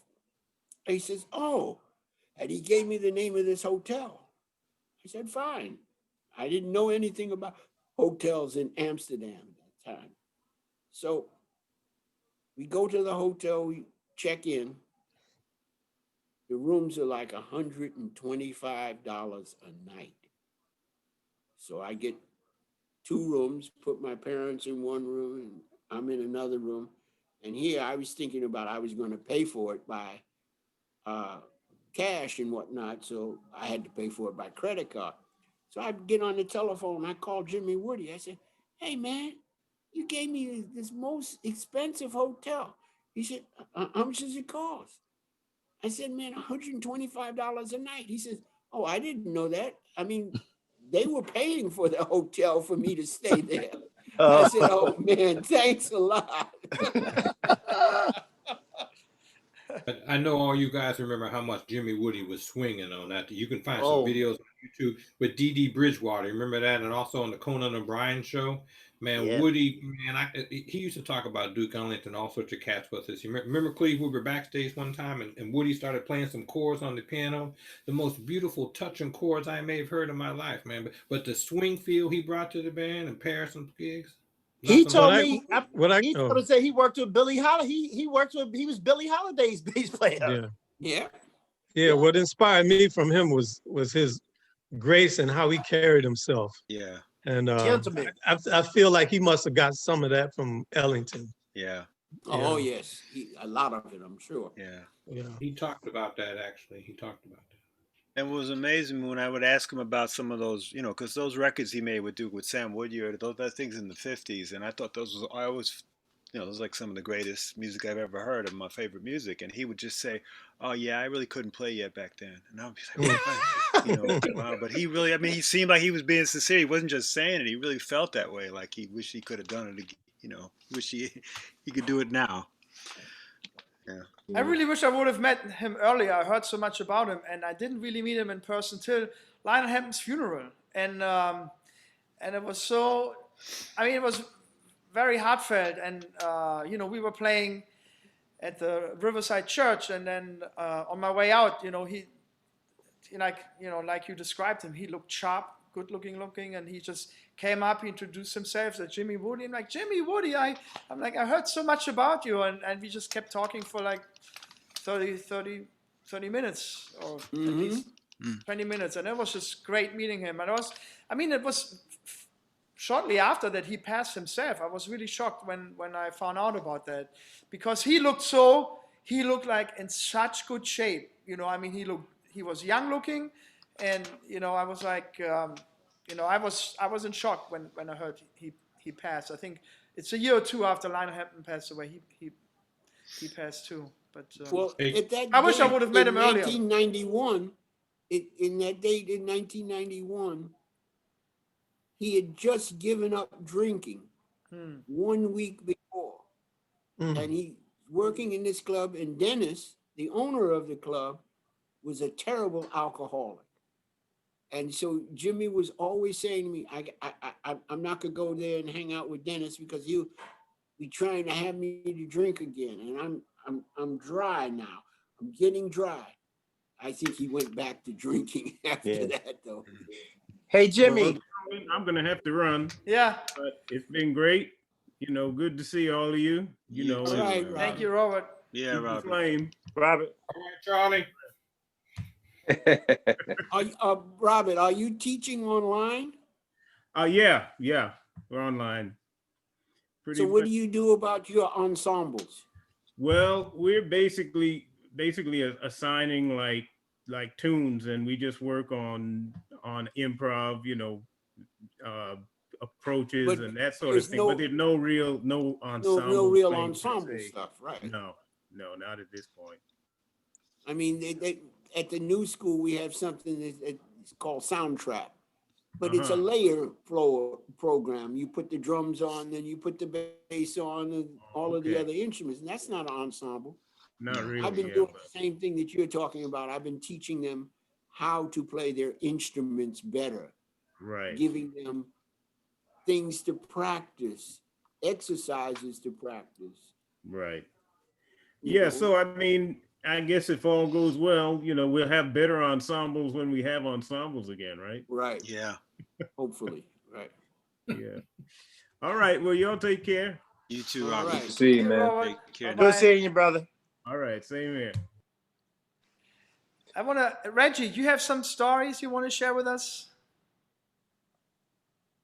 You're muted. You want me to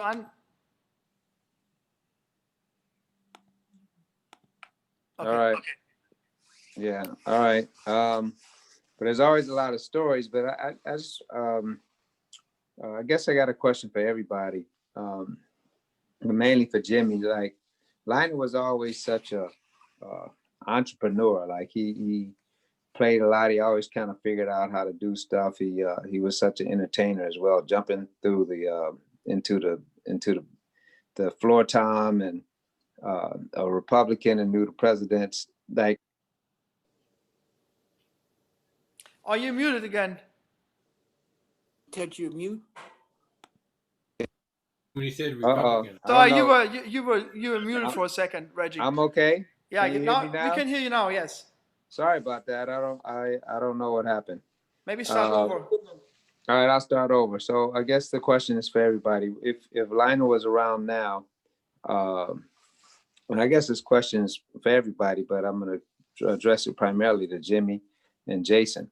Like, if Lionel was around now, what during this COVID time, how do you think he would reinvent himself during this time? Because he would figure out something, and I'm just curious about that. Where's Jason? I have no idea what he would be doing to reinvent himself right now, but it could be just playing wherever he could play, with ever he could play with, whoever he could play with, and not caring for the audience, even though he was always the audience person first. But before all of that, it was about him playing. He always wanted to play. So, I mean, he may be having jam sessions someplace.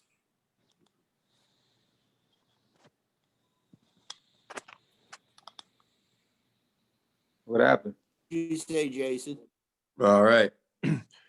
Yes. I just want to say real quick, I've been just kind of silently just enjoying, just the various stories and just hearing what everybody has had to say, and about just Lionel Hampton and his music. That's number one. I think in terms of now, when just to piggyback on what Mr. Owens was saying, I think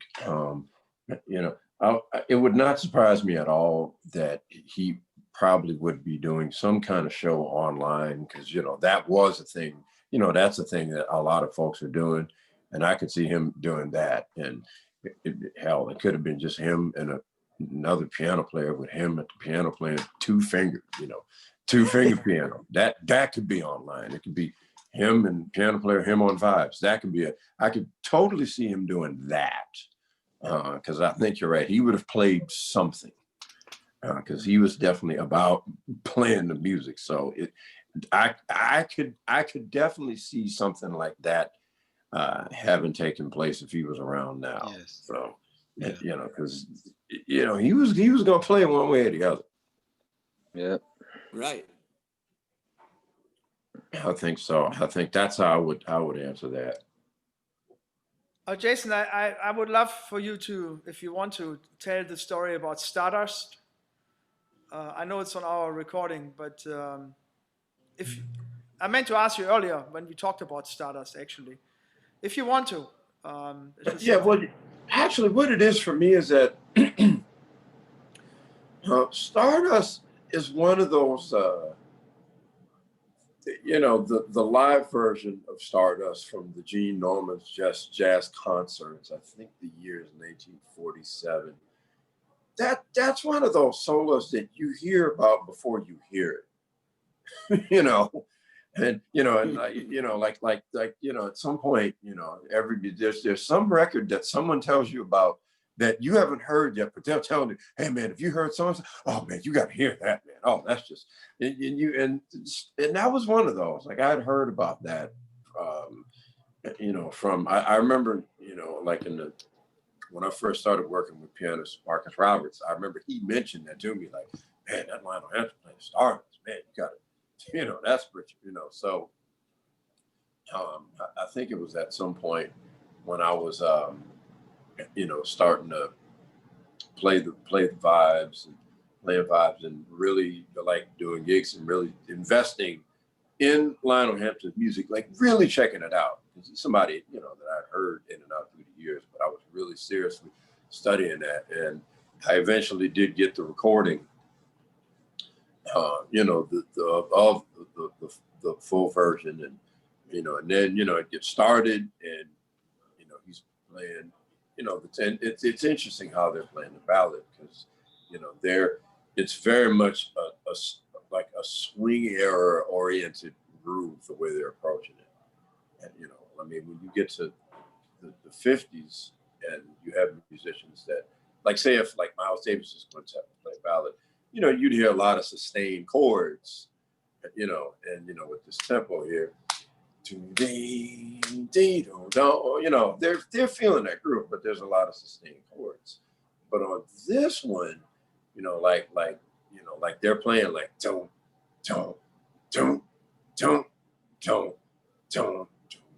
you know, almost like this real slow kind of foxtrot, if you will, because you know, they're from that dance era where they're thinking of dance. And you know, Hamp starts off playing like a simple F sharp major 7 chord, but he comes in with such force from that first phrase, you know, oh, okay, we're in for something. Whatever's getting ready to happen, it's going to be serious. So we better pay attention to this. And, you know, he's playing like, it's actually like a double time, but it's like so in that groove. Don't, you know, which is, you know, in a lot of ways coming out of the way Louis Armstrong would approach rhythm. You know, but he's playing double. And then after a while, you know, then after a while, he starts playing double that, you know, or triple time, actually. Then it's like, oh man.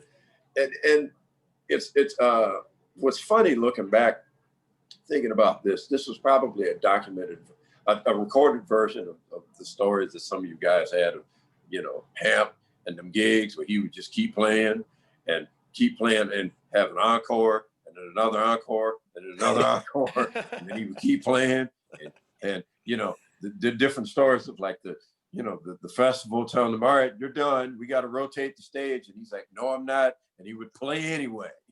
You know, even if they're telling him, okay, you can stop now. No, I'm going to keep going. I think that this is a good recorded example of that, because he just keeps going and going and going, and it's just more amazing and more amazing and more amazing. And you know, and I mean, that was a good long extended solo, especially for that time, because I don't know how many tunes you had that was 13 minutes at that time.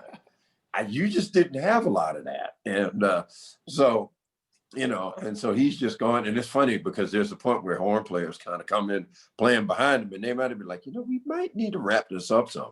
And he's just playing and playing, and it's killing. Finally, he brings it back to double time. Then he's back there. And then eventually he ends it, you know, with that classic and he brings it back home with that, and he's back in that slow time. And so that was just one of the more just inspiring, one of the great solos in the history of the music that I'm, you know, still need to practice and learn note for note. I still have to work on that, but that was so, and it's funny to me because there's times I've played that tune with folks, and you know, and I always try to channel Lionel Hampton, and it's funny. There's some people that say, "Man, wow, that was really incredible." I'm like, "Have you ever heard Lionel Hampton's recording that? Have you ever heard that? I mean, you know, it was cool, but have you heard that?" Yeah, he had his hand on the curtain. Then we'll talk. He had his hand on the curtain. Yeah, right. The guys that know what I'm talking about. Yeah, exactly. You know, but I mean, he was gonna play.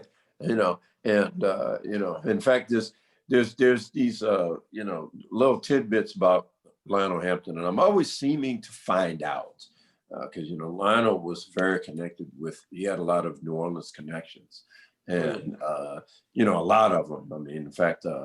You know, like I had a conversation from my father, you know, God bless him, we all miss him.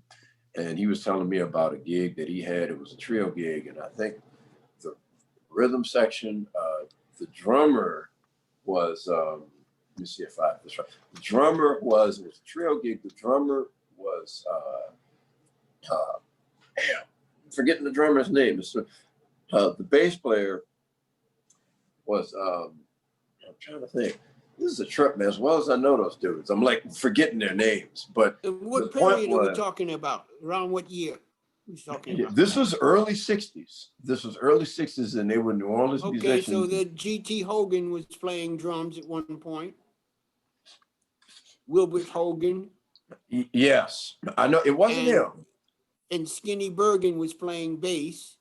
Because they played straight from the end of the 50s, you know, on into the, well into the 60s. Yeah, but this was like early 60s. And so the thing was, Dad had this trio gig. And so I think that the gig, the cats, both the bass player and drummer, left to play with Lionel Hampton, basically. You know, in fact, I may have to look up because it's fun because I know them. I'm just like forgetting their names at the moment. But I'm gonna look up their names and let y'all know. But so that was like one tidbit I'd found out. Another tidbit I'd found out was from this pianist named DeVell Crawford, who's from here. He knows a good amount of music. He does like rhythm and blues and church music, but you know, he like knows tunes and things. And so we were at a studio and I had a set of vibes there. And so he starts playing around with he's just kind of playing with the instrument. He plays piano, so he, you know, knows around a little bit. And then he just casually mentions, yeah, you know, I hadn't played on one of these, you know, since I had the set from my godfather, Lionel Hampton. What? Well, I'm sorry. Rewind that. Say that again. Yeah. Lionel Hampton. He was my godfather. Man, I didn't know that. What are you talking? You know, I had no idea and didn't. I was like stunned. Like, are you serious? Man, you know, I almost didn't know where to start because I had known him for some years and didn't even know that. And he was just saying, you know, things he had learned from him and all sorts of things. In fact, I just recently found out something. I didn't know this until maybe a few months ago, that the Lionel Hampton Band came through New Orleans, and it was 1979. And in the trumpet section was Jimmy Maxwell. And so Jimmy Maxwell is sitting next to this young kid who had skipped his senior prom to play this gig. And it was Wynton Marsalis. And, you know, Wynton didn't know much about like Benny Goodman's music or Jimmy Maxwell, but Wynton just remembered that Maxwell was just so cool and just so nice. And just, you know, and he was really helpful to him, you know. And I'm thinking to myself, damn, another Hamp connection. Yeah, he had a lot of these connections in New Orleans. And I was actually lucky to actually play with Hampton a few times in New Orleans.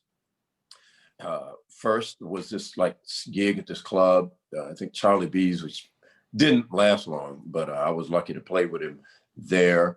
And then the second time was at the Jazz Fest in 98, I think it was, where it was me and I shared the drum chair with drummer Shannon Powell, you know, which he was more prepared for that gig than I was, if I had to be honest. But anyway, I remember a few things I remembered about that. One, there was a saxophonist that was on the gig named Eric Traub, who unfortunately has passed away.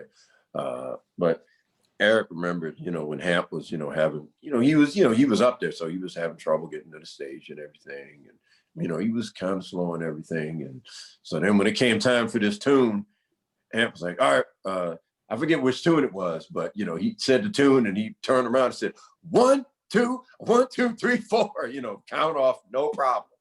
No problem there, just all fluent and everything. And the one time that the first time I played with him, I was maybe, 15 years old, really young, just, you know. And so by the time this Jazz Fest gig comes up, you know, I'm about 21 and we're rehearsing and so forth. And I started to get the sense that some of the older cats wasn't as comfortable with me being there, which they were justified in feeling that way. I totally understand now.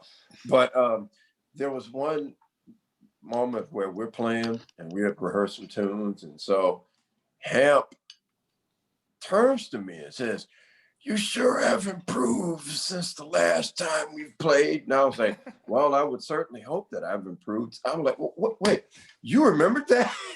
It's like, hold on. Man, why did you remember? Oh, great. Oh, no. You know, but one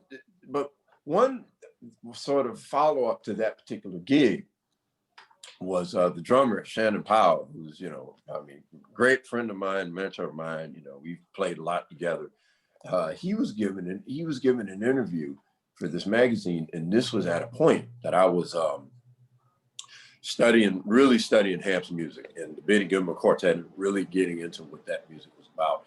And so this interview, and I had been working a lot with Shannon Powell, and this interview was asking, "So how is it that you and Jason," because he's on drums and I'm on vibes, how did you get together? And so Shannon Powell starts to talk about that gig with Lionel Hampton. And he says, "Yeah, man, yeah, you know, we actually played together on that." And this is in a magazine, you know, this magazine interview. And he said, "Well, you know, at first they called Jason, you know, but Hamp was begging for me because Jason's thing is more modern and my thing is more old school." And I read this, and I'm like, man, he's right. That's what happened. That's what was going on. You know, and I was like glad to read that, because at that particular time, you know, the references I had was more from the 50s and the 60s and 30s, not really, you know, not really. Now, by the time I'm reading this, I'm more into the 30s and just that generation and how that music was a dance music, you know, and that's when like swing was about shaking your ass, you know, not, you know, head bob it. No, it was about dance for real.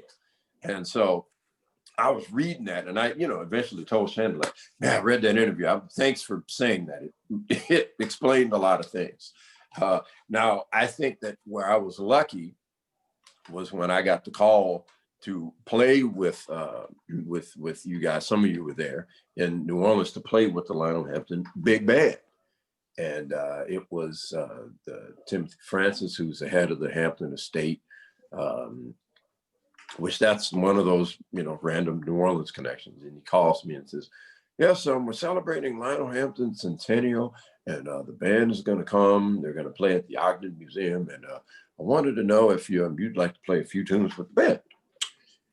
And as he's saying this, you know, he's talking, the way he's talking is like he's asking me about making a gig at the club next week. "Yeah, man, you available next week, man, at the club, man? You know, we got," yeah, okay. That's the way he's talking. So, but in my mind, I'm kind of freaking out, thinking to myself, man, does this cat know what he's asking me to do? I got to play vibes with the Lionel Hampton. I got to fill the shoes of, this cat has no idea what he's at. And then I'm on the phone. "Yes, oh, that would be great. Yeah, I'd love to do that. Man, yeah, what is it? Oh, that sounds great. I look forward to it." But meanwhile, mentally, this guy has no idea what he's asking me to, I gotta play. Man, he doesn't. Yeah, it's just, yes, that'd be a pleasure. Yes, I'll put it in the calendar, and I look forward to it. And I hang up the phone. He has no idea, man. He doesn't know what to. Hey, kind of, Cleave. you know, a little bit nervous. Can I say something about? Yeah, I just want to say one thing quick. Jimmy, 1 second. So Cleave told me the story, right? Cleave, didn't Jason call you every day before that gig? Yeah, I remember that. I remember that gig. It was and I remember the museum and everything. I remember you telling me, man, Jason's been calling me like every other day. Yeah. He wants to know the songs, and he wants to know, you know. Jimmy, go ahead and say what you. I want to say something after you. Okay, Jason. Yes.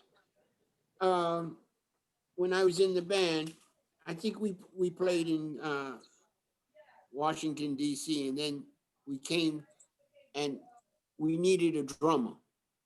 Mm-hmm. Okay? So I said to Hamp, "Listen, I know a drummer in New Orleans. His name is James Black. Ooh. He could play this stuff, you know." So when we get to New Orleans, they seek out James Black. or beforehand so he could join the band. And he joined the band and he stayed with the band for a couple of months. But he left the band mainly because Hamp was always telling him how to play the drums. You know, was telling him, cut off when I'm here. You know, when I do like this, you cut off right up in here. You're right, you know. And, you know, James Black would be giving some grooves to the music, man. Yep. That Hamp wasn't used to. You know, that's like the story you're telling, you know, because James Black was coming from someplace else and he wasn't going to go back to the 30s or the 40s. He was playing another kind of time feel for Hamp, and it was grooving, it was kicking the band. Yeah, James Black, that's a whole other story. Like that's a bit of a sidebar, but I'm gonna just make this real quick. There was a conversation. It was on Twitter. Me and it was pianist Ethan Iverson. You know, he's on Twitter and everything. And so he posed a question: what was the first mixed metered music in jazz, like the first mixed meter tunes? And he mentioned the tune Joshua that Victor Feldman wrote for Miles Davis, where they have those sections of 3/4 and so forth. And finally, I had to come in and say, hey, man, have you ever heard a CD called Classic Ellis Marsalis? And he asked me, no, is it mixed meter? And I said, oh, yes. This was music. And the point is that there were these tunes written by James Black. And this is like recorded in 1963 in New Orleans, a city that's not known for music like this at all. And I remember first hearing those tunes when I was a kid and was in total shock.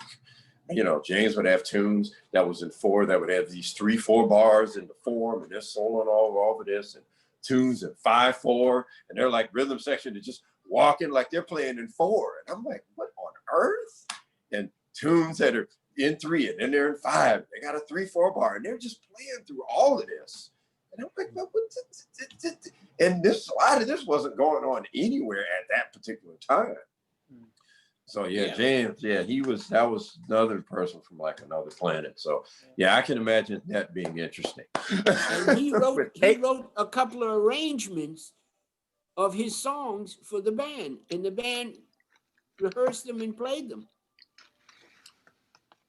Killing. I wonder what those cards are. Jason, I got a story for you. I don't know. You may know this already. I don't know if you know about your brother's history in Lionel Hampton's band. Do you know about the history in the band? Not in detail. I think Branford was in the band. Branford was in the band. And I'm going to tell you how he got out of the band. Branford was playing in the band, and somehow he had some kind of disagreement with Bill Titone.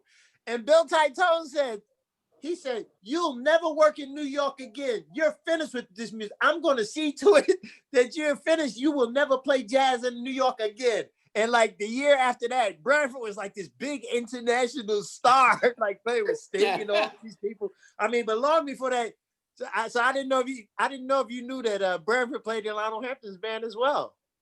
Yeah, I did actually. I know that he was in the band for a minute. In fact, that was one of the reasons I was so excited. You know, someone just uploaded to YouTube this bootleg of Wynton's quintet, and Lionel Hampton sits in. Oh, I heard that's killing. Oh, it's ridiculous. And man, because, you know, I've heard like these different stories of like some of those like older cats that would like sit in with the band, or sometimes old cats that they regret not having sat in with the band. But I've heard different stories of guys playing in the band and so forth. So somebody had like this bootleg of Wynton's quintet, and Lionel Hampton is sitting in, and I'm like, man, I got to hear this right now. And it's just great to hear that, because not only hearing Hamp, but just the exchange with Hamp and the band, you know, because that's a whole new generation of cats, but they know, you know, who Hamp was. And so Hamp is doing his thing, swinging hard as hell. And so, you know, it's kind of keeping them in check. You know, they're like swinging a little harder than usual, you know. Yeah, just a little bit harder than normal. I'm like, yeah, y'all in pocket now, huh? You know. Yeah, so and it's great to hear that exchange. You know, Hamp playing with these young guys. You know, at the time that was Kenny Kirkland and Jeff Watts, and when they were like, you know, they were young guys at that time. But it's great to hear that exchange because you can tell that they have respect and homage for him, and they're playing like they do. So that's that you can look up. Like I think Marcellus Lionel Hampton. I think I saw that online. Yeah. No, it's killer. Yeah, it's great hearing that exchange. But I hadn't heard stories. I need to ask Branford about that actually. It's one of those things that kind of slips my mind. But I knew that he was in the band. Yes, I did know he was in the band for a little bit. It turns out all of your brothers then, right? Winton, Branford, and Delphio was with Lionel too. When? No, or wasn't he? Yeah, I don't know about that. We But he played was with just him sitting in. Idaho once. We played. I think it was Branford and Delphio were at one year when we were in Idaho at the festival, and I remember they both sat in with the band. I don't know if Delphio actually was ever in the band or not. I do remember that, but Branford was actually in the band for a short time. Yeah. Well, your brother Winton just was interviewed, I think, on Vincent Gardner's online show. Yes. During this pandemic, and he was really going in about the greatness of Lionel Hampton on a particular recording. So, you know, not which only was was they it, were playing Stardust, by the way. they were right. playing You're right. And he just was giving it up to Lionel. You know, like he didn't even think about Lionel of a particular era necessarily. He was just talking about how great he was. No, it was just it wasn't even about that. He was just great. The end. You know. Yeah. Winton had a big part in his memorial service. I remember that. You know what? That's right. That's right. That's right. Winton was playing with Cyrus Chestnut. They did a duet. I think they played Midnight Sun. Well, I think he led a whole. Didn't he lead a whole New Orleans parade? As part of the memorial service or something like that. Yes. Yeah, the second line going down to Cotton Club on 125th Street from the Riverside Church.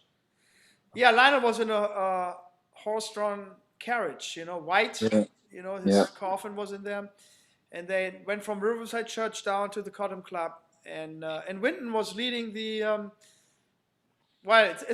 It's second line, but the second line is not what you call the front band, Jason. I mean, the second line is the people behind the band, right? That is correct. So what you call sort of like the people that follows the band.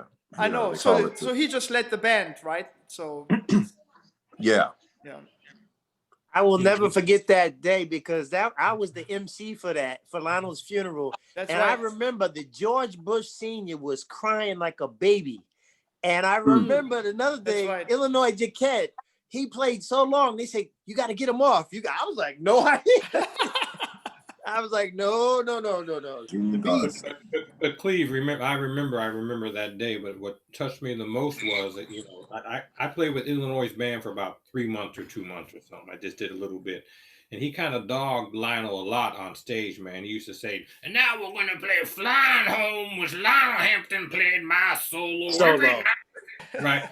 But when Illinois got to the funeral, he was a different person, man. I was deeply touched. He started reflecting on the greatness of his playing with Illinois and stuff.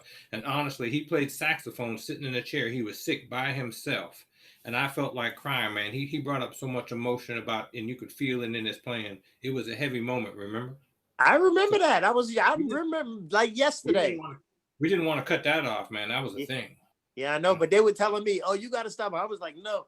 And I remember Jimmy, that's the last time that I saw Jimmy Woody and he saw me and we hugged each other and somebody took a picture of it and I have a picture of it. His face is next to mine and we have a picture like this. Man, I'm gonna tell you, we've seen some stuff that these kids today, they ain't gonna see none of it, man. I think of that every day. Yeah. You know, one of the biggest moments of his memorial service, I still remember to this day, was I believe it was Hank Jones playing solo piano, playing I Want to Be a Christian. What is the old tune? It's like, Lord, I want to be a Christian in my heart or something. And Hank Jones just playing solo piano, and it was one of the most beautiful things I had ever heard. I remember that first chord he played because Cyrus Chestnut was playing before him. He was playing all of this fancy stuff. Yeah. I swear, Hank Jones came to the piano and he played the first chord, and it was like everybody went like, oh. It was like magic. I had never experienced that in my entire life. I mean, like I said, Cyrus and them, they were up there playing all the stuff, and Hank Jones got on that piano, and I introduced him, and he got up there and he played one chord, and everybody like melted. That was magical. I will never forget that as long as I live. Yeah, with that generation, that's all it would take. Oh, and real quick, I did look up the gentleman who had worked with Lionel Hampton's band, the New Orleans musicians. The bass player was Peter Chuck Beatty, and the drummer was June Gardner. Yeah, those were the two guys that was there. They were like working in New Orleans, and they had left to join Hamp's band. So yes, a bunch of people in the band. But I'm sorry, go ahead, Christian. Yeah, I don't know if I told you guys that. Back then I had a student, her name is Regina. She still works in Manhattan. She was working at they don't have it anymore, but there was this center in Manhattan somewhere where they recorded all the news stations and everything what played on TV every day was recorded 24/7. So I asked her to do a favor. So actually, you know, I'm thinking about uploading that because she put a DVD together for me with every news station reporting about Lionel Hampton's funeral that day.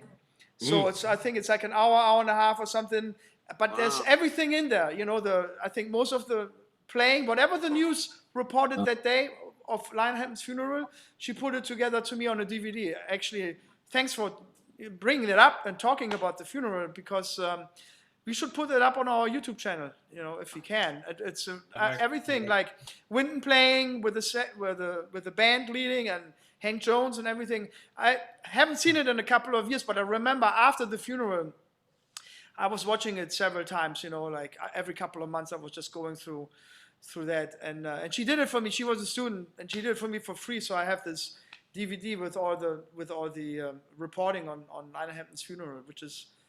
I remember the cameras everywhere in Riverside Church. I mean, there was a lot of news just packed. Can you rip that? Can you rip that off the DVD and get it to us, man? Yeah, I think I'm gonna load it up. I'm just thinking. Yeah. Post it.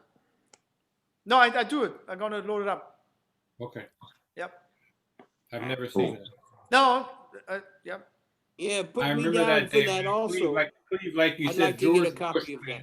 He was. You remember he was so moved he was crying. I remember we'd be on the bus and Lionel would come down to the bus and say like, the president just called me this morning. You remember that? Yes, sir. He was his best friend. Yeah. How many days? It was a lot. Yeah. Who was in the band when Lionel drove up all the way to New Hampshire to play for President Bush? Anyone was in the band? There was this thing where someone told the story, maybe at the funeral, maybe George Bush told the story, but they were coming up and it was snowing like crazy, and Lionel brought the entire band up for some kind of event in New Hampshire. I don't know what year that was, but I know we played at his inauguration when he was, and Lionel was like the big headline, like that. Bush Senior had him as like the main guy on one of the big party, you know, giant parties, and you could see the kind of relationship they had for sure. It's on YouTube. Some of that's on YouTube. Oh, really? Some of it. Yeah. All right. So now, if he was alive, would he be going for President Pinocchio? You know, No. This guy that we have in Washington now. He was already starting to lean a little bit one way towards the last years. I remember. Really? He was a Republican though all his life. I remember when you went to his apartment, all you saw was pictures of Republican politicians. But that was a different all over the Republican walls. Party that was a different. He was a switch hitter. That's He true. switched up. He went Democratic sometimes. He went where the money was. That's right. Yeah. He went where the money was. That's That's exactly right. He went where the money was. Well, that's why he was able to build those houses. Yeah, right. Friends with the presidents, you know, they made it possible for him to do that. I heard that had been Gladys's idea. That's what I had heard, that, you know, to kind of like connect it with the Republican Party. Was. Yeah, I'm sure it was. Gladys was a very, very astute person, you know, to get whatever she needed for herself or for him. And she was a master at it too. How many of you guys remember playing Austin City Limits when we met George Bush Jr. and he said, "Boys, I remember. The next president of the United States." You remember that? Yeah, I remember that. I got a And picture Lionel with told him. the story about how when George Bush Jr. was a kid, he used to give him like $1 and say, "Go get us some sodas. Go get us a Pepsi." He told their stories. I remember that very well. I tell you one thing, George Bush spoke to me for a couple minutes, and it was fascinating because when he and I spoke, I'm nobody, I'm just nothing, right? He focused on me completely for 1 minute and listened and talked to me, and I kind of realized he had something special from that moment. He was not distracted, and he thanked me for being there, and he shook my hand. It was pretty heavy, and I kind of realized, uh-oh, this guy's got a thing. You know? Yeah. Was that HW? That was Junior. Oh, okay. Oh, Junior. W. Bush. Yeah. He introduced him to us, boys. I want to introduce you to the next president of the United States. Remember, Cleve? I remember that. I think Wally Gator connected to Senior Bush at the funeral. I forgot what happened, but he was like in the back, and I think he walked him in or something. Wally Gator, I don't know. Wally had a connection with Bill Clinton from when they played at the Clinton White House. He had a card of a secret agent, not secret service person, and he had connections with the White House from when they played. I was on tour with someone else when you all played the White House. I missed it. I was bummed out about that.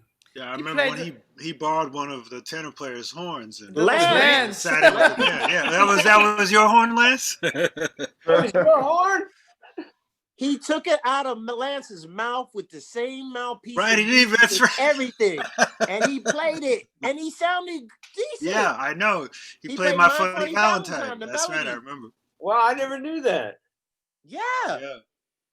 I remember I was shocked. I was sitting there and he started playing. I was so shocked. I didn't even come in. He had looked around at me like, "Oh, you gonna come in?" Oh, okay. I was like, I didn't expect it because he was right in time and everything. You know, it was like Oh yeah.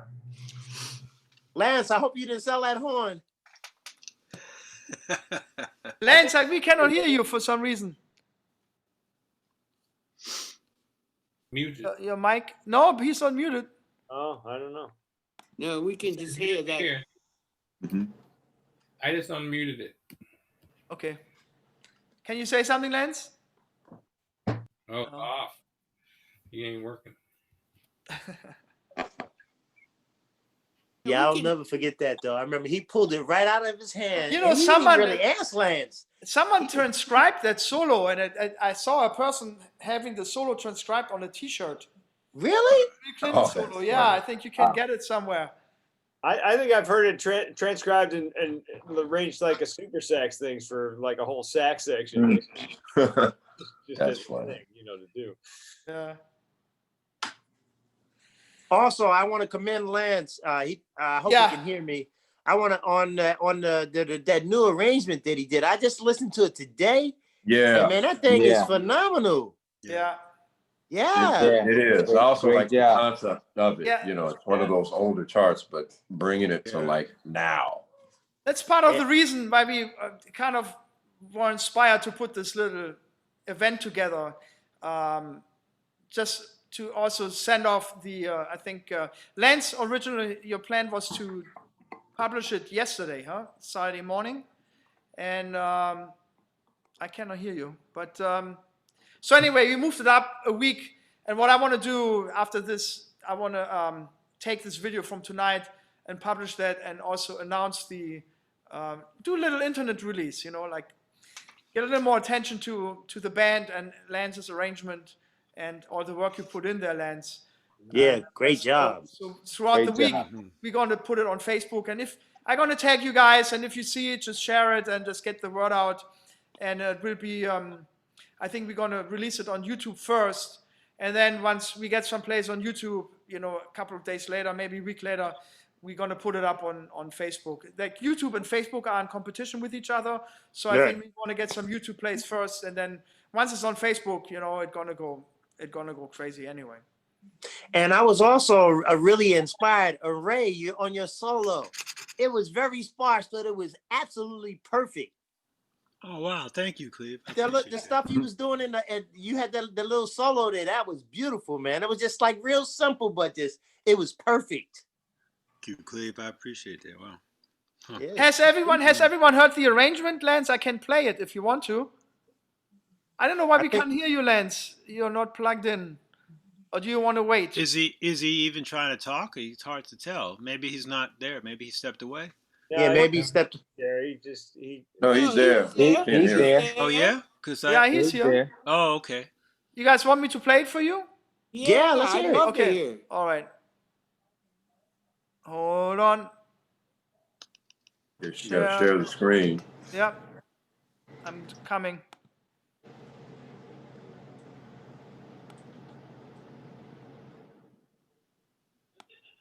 Here we go.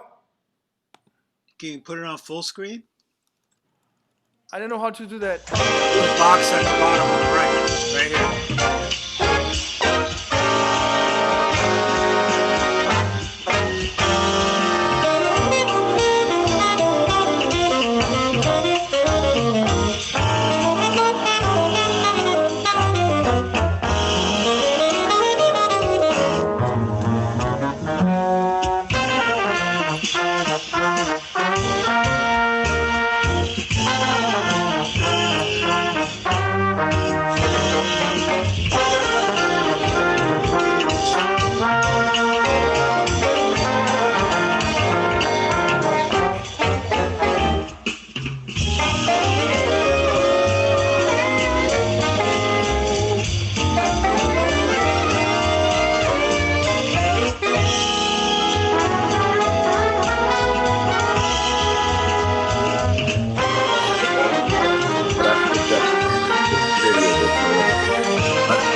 Really nice.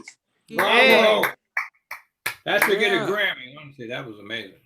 That was nice. Nice arrangement. It was just, it was great. And the tempo was really good because it's not like a real fast swing. It's like a nice, just a relaxed swing. That was extraordinary. That was great. Yeah. So Lance disappeared, huh? He's Well, maybe he's reconnecting. It was too much for him, man. He had He's probably seen Hey, this thing. look, and he's probably hey, connected Lance, are you there? So, you know, Lance, can you hear us? You're muted now.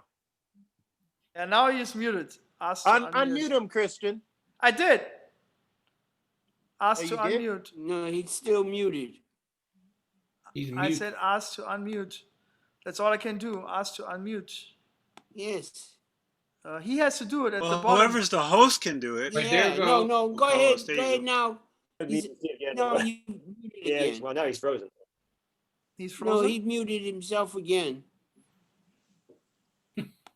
Unmute yourself, Lance. There you go. Can't hear you. Yeah, he's unmuted. He's that. I mean, it's unmuted, but I don't hear. We don't hear you. It's something with his microphone. Are you using a USB mic? The computer laptop mic. Yeah. You might need to turn it up again. It turns itself down. Volume is up. Go into your Zoom settings and select your computer as the mic. Right. The Zoom preferences. Well, Lance, anyway, we want you to know that arrangement was just great. Yeah, he worked so hard. Lance worked so Beautiful, hard. Lance. And I know it took a very long time for all of us to submit the work, but it was well worth it because it came out really good. Everybody sounded good on it. Jerry sounded good. Lance sounded the whole band. Jason sounded phenomenal. So you'll layered this on? Yes. Yeah. Yeah, Wow. everyone has Yeah, to so work we- on it. Wonderful. So Jimmy, we started with the bass first, Yeah. and then we did the drums. We Yeah. did the piano. No, when I played, it weren't drums even. It was just you and a click track. Oh, just the When I bass. played the Okay. piano part, yeah. Oh It boy. sounded great. Yeah. That was wonderful. Hey, you're playing You good with really just were the bass, together? right? Well, yeah. Hey Look, guys, I gotta Yeah. get out of here. Yeah, I do okay. too. I got a family situation. Somebody Yeah. just Good ran- luck with ran you, into- Cleve. All the Yes. best to your dad. All right, thanks Thanks a lot. everyone. Thanks everyone. Great to see you, Thank everybody. And one more Thank time, you. thank you It's a to wonderful get together. Yes, thank really. you. A big thank you to Pleasure. Steve Bailey and Berkeley Bass Department. Thank you so much for making it happen. Yeah. Thanks You a guy. Thanks Yeah. a lot, guys. Hope to see All you right. all soon. Take All care. right. Yeah. Be good. Absolutely. Bye-bye. It's a pleasure. Have a good evening. You too.